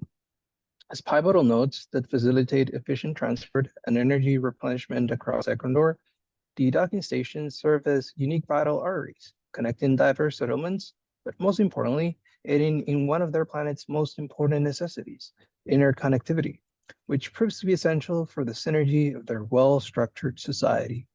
As the need to create travel networks that aid in collision avoidance between air and ground crafts during extraordinary environmental conditions, the Braedon Skyline was created. This sophisticated network fully optimizes air and ground travel. Transcending geographical barriers through multiple efficiency enhancements, it facilitates seamless communication between disparate cityscapes. This great complex transportation structure not only optimizes travel, but it profoundly enhances civilization's efficiency and connectivity anywhere at any time. Born from both necessity and vision, interconnected cities in the Braedon world symbolize unity, working as a seamless blend of form and function. They successfully support their thriving civilization. A network of foundational connections nurtures various amalgamations, independent ecosystems, all in the quest of a common goal, survival and advancement of the species. Through the development of this civilization in the growing neighborhoods of the Braedon Empire, there was a necessity to document all the newly developed growth throughout Ecuador. Thus was born the ever-changing Ecuadorian map, which was used to develop to the furthest reaches of their planet and beyond. Overall geometries of structures were naturally abstracted into simpler shapes to pack clusters efficiently. Inspired by the elegance of natural forms, the inhabitants refined their architecture, effectively embracing simplicity and productivity. The logic of this society is based on energy efficiency, with fractal-like growth that can also be observed in natural phenomena. Through these rules, their cities grow organically, and additionally, ensure sustainable expansion along with continuous innovation. Through their multiple journeys of expansion, native energy grids were developed, forming an intricate highway system of intertwined networks. With time, these incredible developments led to energy grids within districts, which now blend with all Braedon neighborhoods, every branch seamlessly working together to form a beacon of energy regulation. This civilization mimics the same peaceful qualities of life that Earth has, where individuals of various backgrounds melodically coexist in one same sphere. The development of this unique road network imitates one of Earth's most diverse and well-functioning societal infrastructures, the binational region of San Diego-Tijuana. Utilizing Earth's wisdom, they laid down a network that not only simulates natural phenomena, but connects all their cities seamlessly. This network has become the lifeblood of their civilization, facilitating every movement and interaction across the region. In most cases, it takes around 5-10 years to successfully expand to their immediate surroundings, and it is only about 25 to 50 years that full control of some of the most difficult territories is achieved. Expansion is a meticulous process, but this careful approach ensures sustainable growth. The Viridians, a species teetering on the brink of extinction, became stewards of their world, surpassing all the expectations that were set by the time capsule experiment. The evolution of their urban complex reflects a profound synthesis of necessity and visionary design principles. Interconnected cities, characterized by their unified energy grids and infrastructure, embody the Viridian ethos of unity and resilience. These sprawling urban expanses, again, imbued with the elegance of natural forms and fractal-like growth patterns, serve as testaments to their attuned coexistence with Ecuador's rugged terrain. The narrative unfolds further when depicting the strategic deployment of energy grids and the readjustment of native ecosystems of Viridian neighborhoods. Inspired by one of Earth's best proven infrastructure models, they conjointly engineer a network that seamlessly integrates into their natural surroundings. This network not only facilitates efficient resource allocation, but also fosters a vibrant community where all creatures thrive in harmony. These neighborhoods are interconnected by separate layers, each representing public vehicle paths, as well as private vehicle routes. As development ensued, red-blocked out areas represented unscouted territory, where potential foes awaited Viridian arrival. Represented by natural energy paths are scouted yet undeveloped areas in Ecuador. Shown here are existing energy grids that have yet to be tamed and developed into connectivity with the rest of the Viridian neighborhoods. As the Viridians continue to thrive amidst the challenges of Ecuador's volatile landscapes, their journey stands as a testament to the transformative power of unity, innovation, and adaptation. In their humble origins as formless entities to becoming architects of their destiny, the Viridians exemplify resilience in the face of adversity, all in unison, forging a future where technological ingenuity and environmental stewardship converge. Thank you. Today you will learn the tale of the Viridians. Through the inception of the planet Ekrandor in a distant galaxy, a formless race sharing a collective mind was formed. These beings are known as the Viridians. Through their struggle for survival amidst the ever-harsh conditions on Ekrandor, they detected an unknown aircraft that had landed among the peaks of their mountainous terrain. This aircraft was found to be a time capsule from a distant planet, a symbol of hope amidst treacherous times. Through years of gaining an understanding of the capsule's contents, creations were born. The most noteworthy being an altered Viridian form, accompanied by an exosuit equipped to withstand Ekrandor's harsh conditions.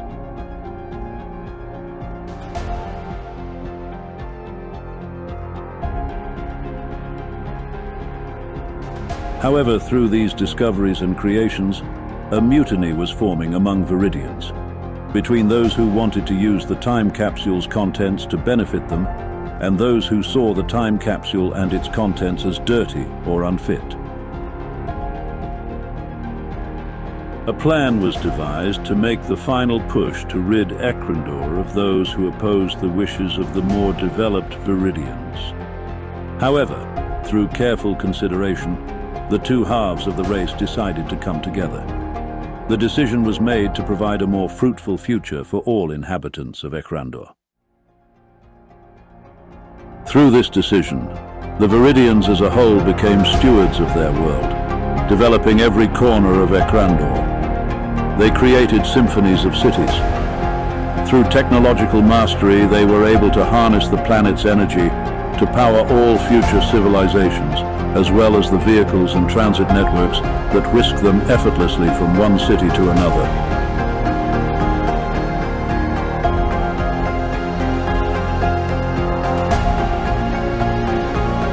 The Viridians would work together to form all types of spaces to inhabit, including public spaces where Viridians would gather to celebrate all they have accomplished and to plan the future of their developments.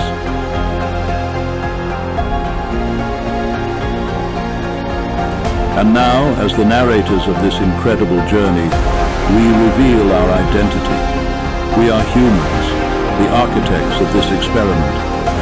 While eons have passed on Ekrandor, it has been less than one lifetime on Earth since we sent our time capsule that altered their fate forever.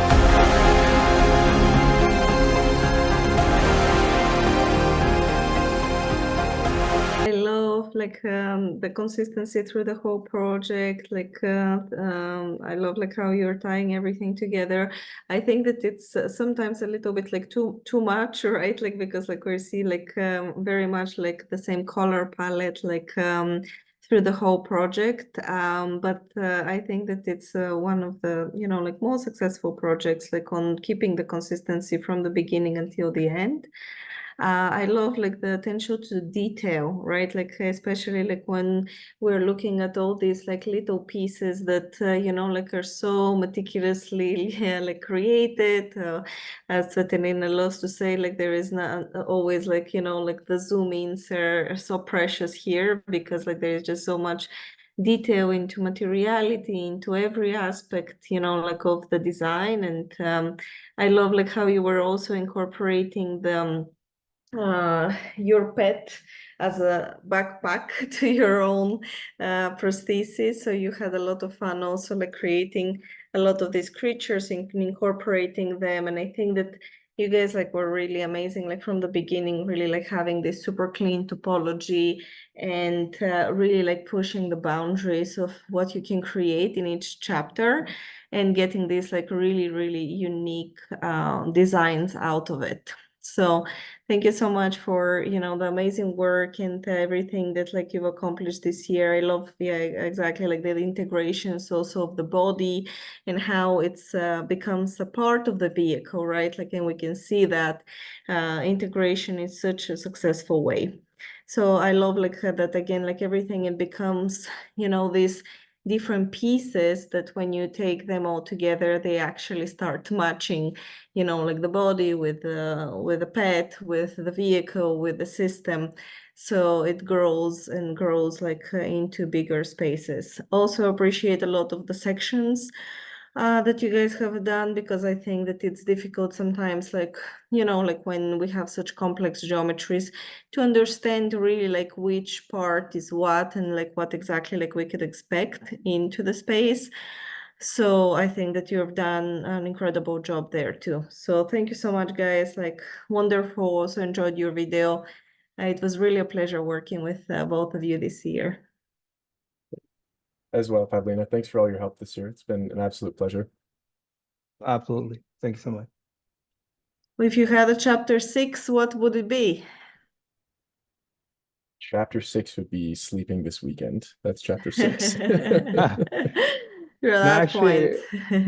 sorry. I do have one idea. We were talking about having, this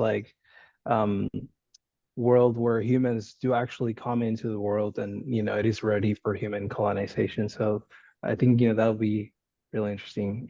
They pretty much have human qualities after all. So, they prepare the planet for us and, similar to what we could do in Mars or something, but yeah, this is science fiction, of course. But yeah, that's my take on it.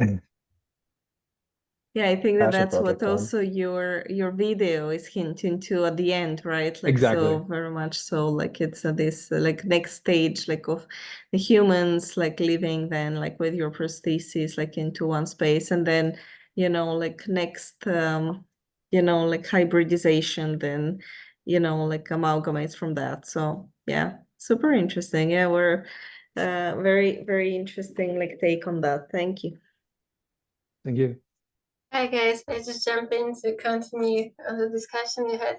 I really enjoyed the end of the video, you know, when you hinted this continuation. It's like we always hear in the science fiction how, you know, aliens come to the earth and they change our life. And I like that you changed the narrative. There was kind of the humans, you know, changing the life of kind of the aliens in the space. I think it was very smart.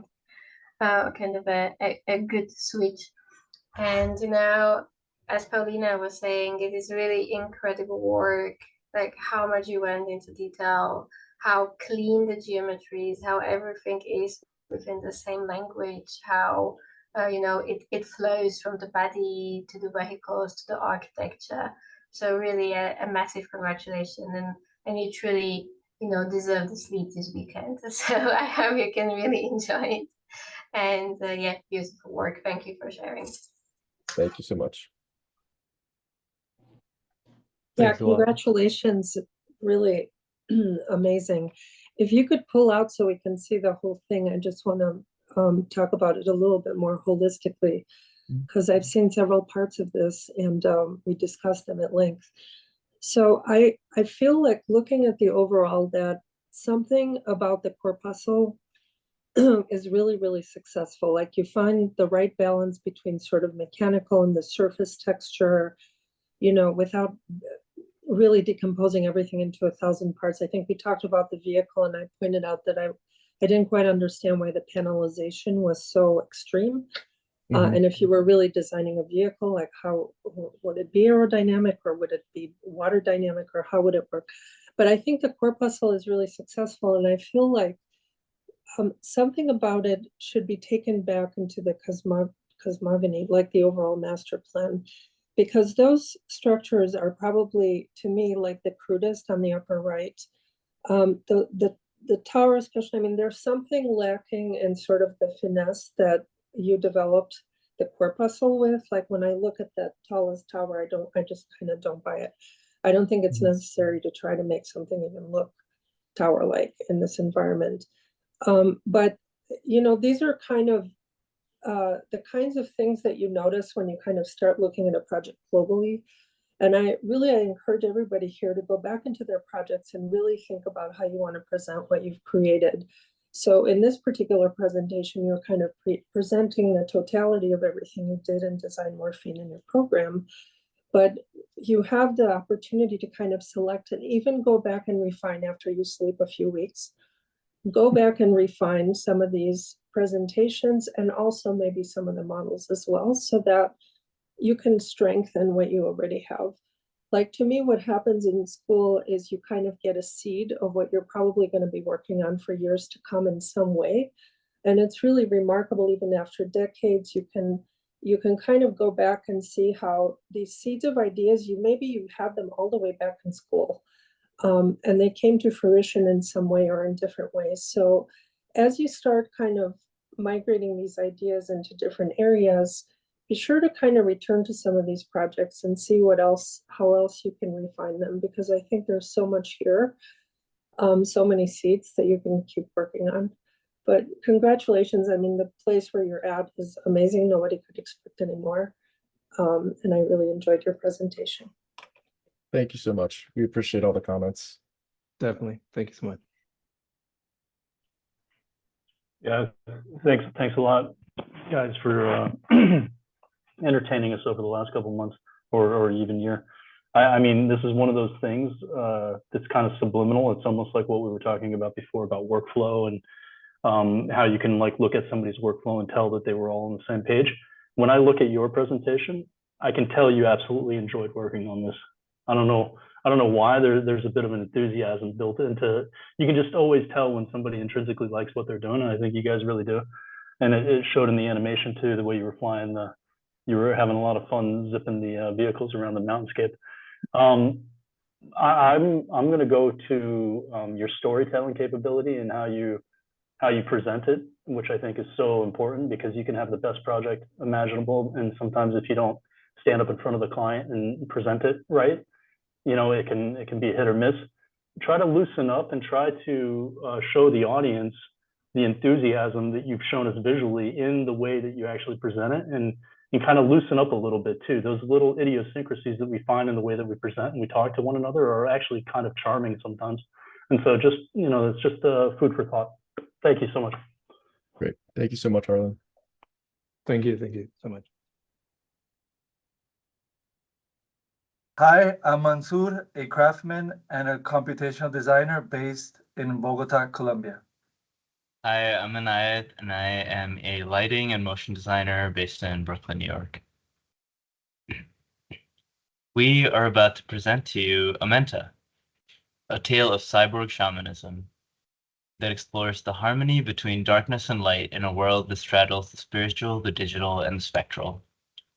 Much of the design direction of this project was established with an intention to create a hybridized visual language that reflects the cultural heritage of its two team members. In order to do so, an AI model was trained on images of Sanskrit and Mesoamerican symbols to output a fictional alphabet reminiscent of both sources. The core design technique used thereafter focused on using volumetric methods to extract three-dimensional intersections of various combinations of these symbols to create complex forms that evoke ancient features. Let's dive in. Amenta is a tale of cyborg shamanism, delving deep into the essence of entropy and the intricacies of harmony in a world that straddles the spiritual, the digital, and the spectral. Where eons ago, when Earth was still young, a cataclysmic event imploded its reality into another dimension. This fragment, where eons ago, this fragment, infused with a mix of Earth's natural energies and the digital potential of the new dimension, evolved over countless millennia to become Amenta. Within Amenta, there is the nucleus, located in the core of the largest floating continent in this realm. The nucleus, a seemingly bottomless body of liquid code, holds encrypted within it all the histories that have ever been. The Council of Elder Shamans guard over the nucleus, protecting the inhabitants of Amenta with access to knowledge of light and conversely shield them from dark knowledge. Lumaya, one chosen by the prophecies of the elder shamans, has come of age and is about to go through a sacred initiation ritual. Lumaya's initiation into shamanhood takes an unexpected turn when the ritual results in the emergence of Aki, whose journey we will follow here onwards. Shrouded in a dark obelisk-like armor and glowing in a core reminiscent of lava, the sight of Aki leaves the Council of Elder Shamans in shock. His existence, an uncharted blend of fragmented souls, digital code, and dark energy, threatens to disrupt Amenta's fragile harmony. As Aki Gone Rogue begins to gain followers of his own, the elders task Lumaya with the responsibility of bringing balance back to Amenta by purifying the aberration that is Aki. Soon after, Aki forms his first dark monastery, within which he begins training his earliest followers. Here, Aki guides its followers through a ceremonial process. Through these sacred water bodies, conduits to the nucleus, Aki serves to channel his dark shamans through a ritual that returns their decoded knowledge back into the nucleus.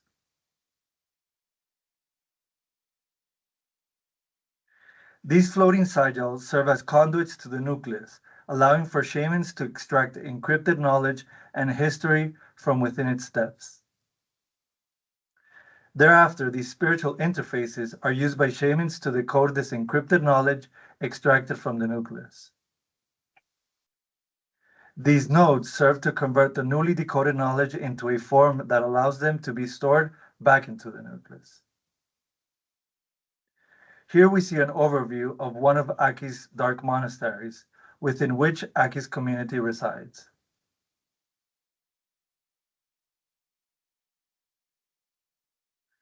Wrapped around the ruins are intricate skeletal armatures, forged from the same rare ores and imbued with Amentan consciousness. These serve various functions through their shape-shifting properties.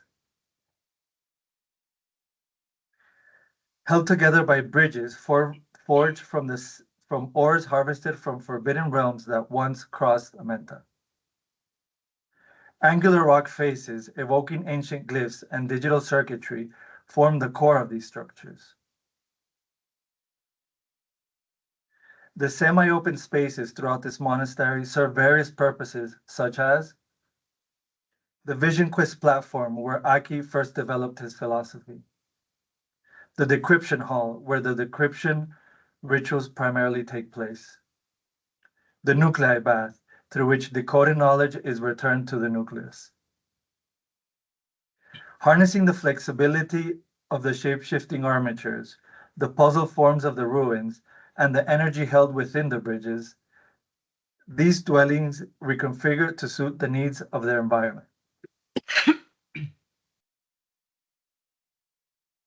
Let us now take a look at how these individual components have been extracted to be reconfigured into endless new forms, abstracted from the form of this monastery. Each of these components' faces are assigned an ID that corresponds to which faces of other components they can connect to. These individual components can connect to themselves or to other discrete components to extend into any directionality. These seemingly simple rules and conditions lead to an endless permutations of stochastic amalgamations that come to form the Amentan environment. Interwoven nucleus energy utilizes spiritual harmony juxtaposed against strict digital rule systems to form these complex clusters. A diffusion limited aggregation system distributes points of energy growing along a strict orthogonal grid. The base components are then distributed along these points, thereafter culling components that would otherwise intersect. These form the primary base for the community of dark shamans. At the center of this realm sits Amenta, a fractal-like floating continent. At the heart of Amenta sits a seemingly endless abyss, the bottom of which hosts the nucleus. At the bottom of the most inhabitable part of this abyss lies the community of dark shamans who have formed around Aki. Emerging from the depths of the nucleus, we see Aki's dark monasteries having completely taken over the abyss. Aki's followers have formed a thriving community dedicated to unraveling the truths hidden within the nucleus. In these ruin-like structures, smaller groups of shamans form their own monasteries focused on decoding encrypted fragments of knowledge that their respective monasteries have been assigned. To acquire these fragments of knowledge, the habitants must visit the Shadow Temple. Here, all of Aki's followers gather to carry out mass rituals led by Aki and his most trusted shamans. Aki and his shamans lead the ceremony at the center of the temple, utilizing the central node to extract enormous stores of knowledge from the depths of the nucleus. Energy from the nucleus forms circuit-like paths circling around the abyss and wrapping around the clusters of monasteries. In order to utilize these networks, the dark shamans have built these animistic glider vehicles that use a sword-like antenna to latch onto the paths of nucleus energy. Forged from modified sacred ores, these animistic gliders are deeply connected to their respective riders. This faceted frame houses all primary interface and control elements. These polished ores connect internally to provide a rotational control handle at the top and 2 points of energy intake at the front and bottom. The negatively charged ore and the positively charged ore lock together to form a neutrally charged core that can store nucleus energy. The puzzled forms of the core serve to stabilize the highly chaotic nucleus energy passing through the glider as they zoom across the abyss. This visor displays an HUD that provides the rider with crucial navigation data, while this shape-shifting interface provides the primary access to movement programming. The dark shamans are constantly zooming around this network like electrons in a circuit. When 2 gliders are headed in opposite directions, their proximity is detected, and riders use the rotational handles to spin around the energy path to dodge each other without disrupting the system inertia. These docks, made from the same rock and ore as the Dark Monasteries, are used to charge the gliders with nucleus energy. The sword-like antenna at the bottom of the glider serves as the primary point of energy intake, while the rest of the vehicle is gently framed by hieroglyphic-like rock and ore, the interwoven forms of which serve to stabilize energy intake. These hexagonal platforms autonomously move and store the gliders once the rider has disembarked at this central station. Shamans then prepare to board public shuttles for longer journeys. Through the back of the station, shamans enter the tunnels through which they can board these serpentine shuttles, evoking the form of a giant serpent skull trailing into its vertebrae. This vehicle is comprised of a complex set of interlocking parts. Here, we can take a closer look at each of these details. Exposed here, we can see the vein-like structures that store and carry nuclei energy through the vehicle. Each shuttle is marked with a decal indicating its route and final destination.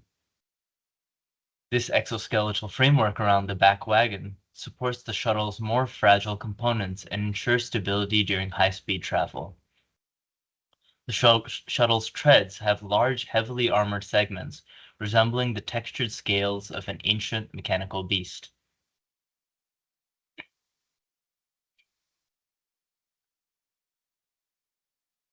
Now, let's zoom out our scope a little bit to look at the layers that make up this realm.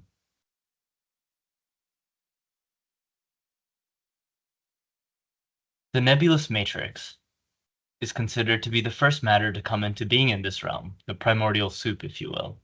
This nebula is composed of a fine grain of neural-like pathways that are thought to be the interwoven fabric of digital data and spiritual energy that comprise this realm. Localized transit pathways. These intricate branching networks pathways provide inhabitants a private and direct means to traverse shorter distances both within and across continents. While it is possible to get almost anywhere in the realm through these networks, they're mostly used for localized transit. Gliders traverse these circuit-like localized networks.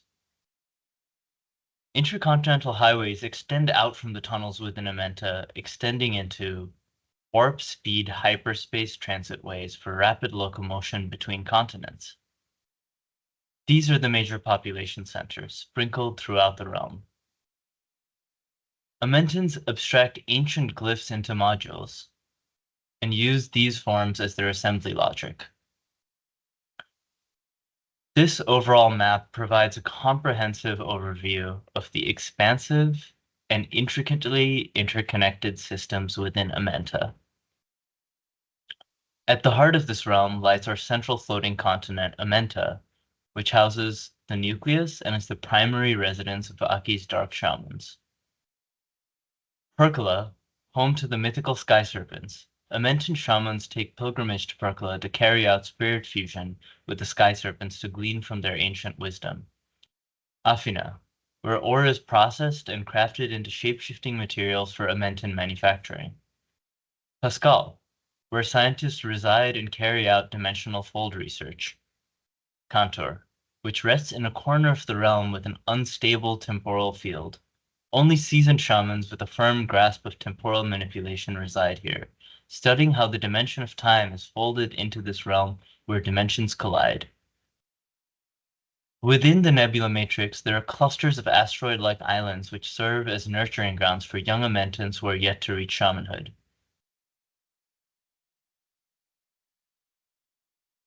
Now that we've given you a broad overview of this world, let's take a moment to zoom into some crucial moments in our story.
Thank you, guys.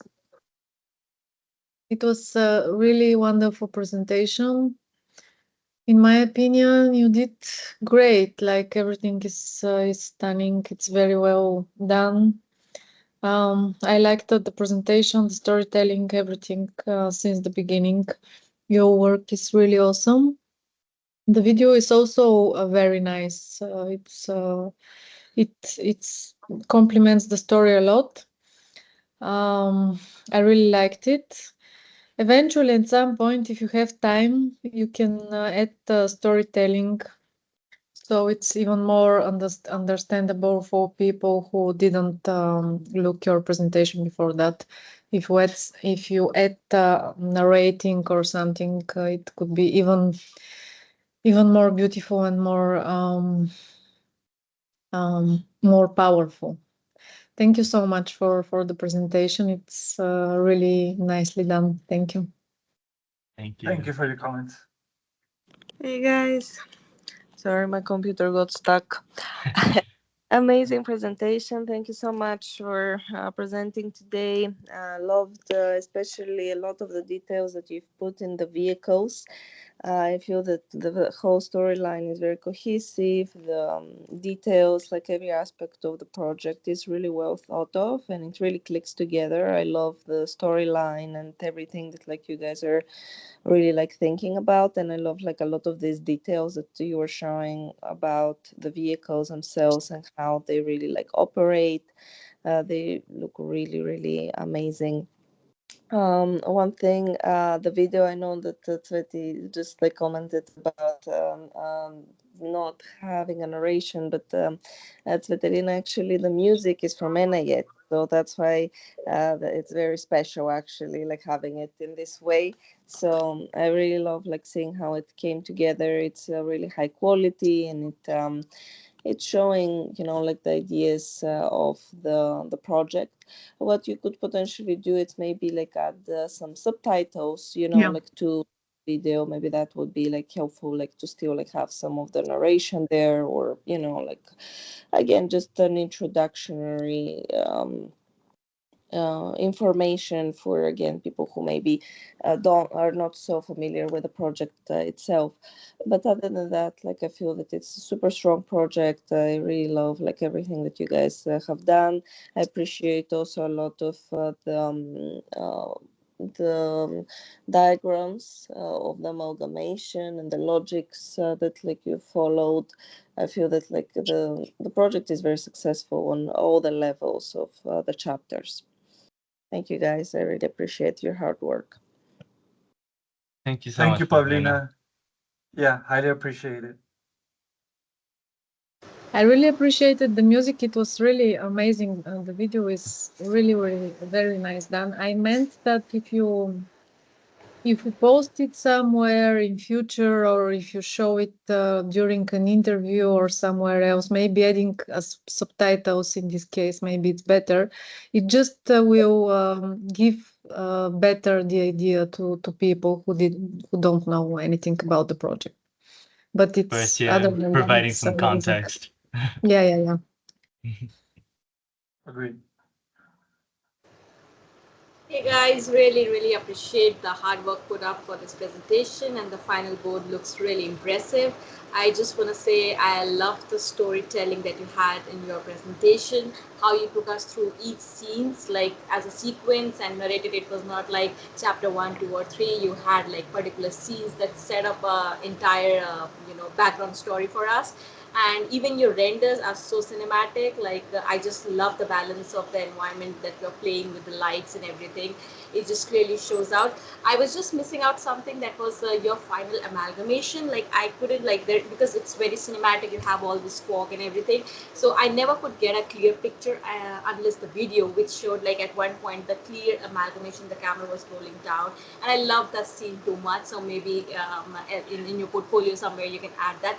Though it's very cinematic, it's very nice, but if I talk about the clarity, how well it looks, how beautiful it looks, I really loved that shot in the video for the amalgamation, which was like super, like showing up the materials and like everything in the proper form. But other than the renders, I love the detailings, the diagrams that you did in Cosmogony. It was so well explained, so like detailed and so beautiful and aesthetic as well. The map itself looks very well layered in all the detailing and everything. So it's just like an amazing project on my side. Congratulations, both of you. And of course, the music is just killing out, yeah. Highly appreciated. Thank you Eva. so Thank much. you. It means a lot. Thank you too for the presentation. Like honestly, I was a little bit worried the past week when we had our meetings, but in the end, you guys did an amazing job. Amazing way of explaining everything we've talked about. The board looks great. The video is awesome, as usual. Yeah, I want to congratulate you guys on finishing it at like the highest points. And congratulations. Yes, I'm looking forward to what the future brings to you. Thank you. Thank you for everything. Thank you so much for everything, Tim. Literally could not have done it without you.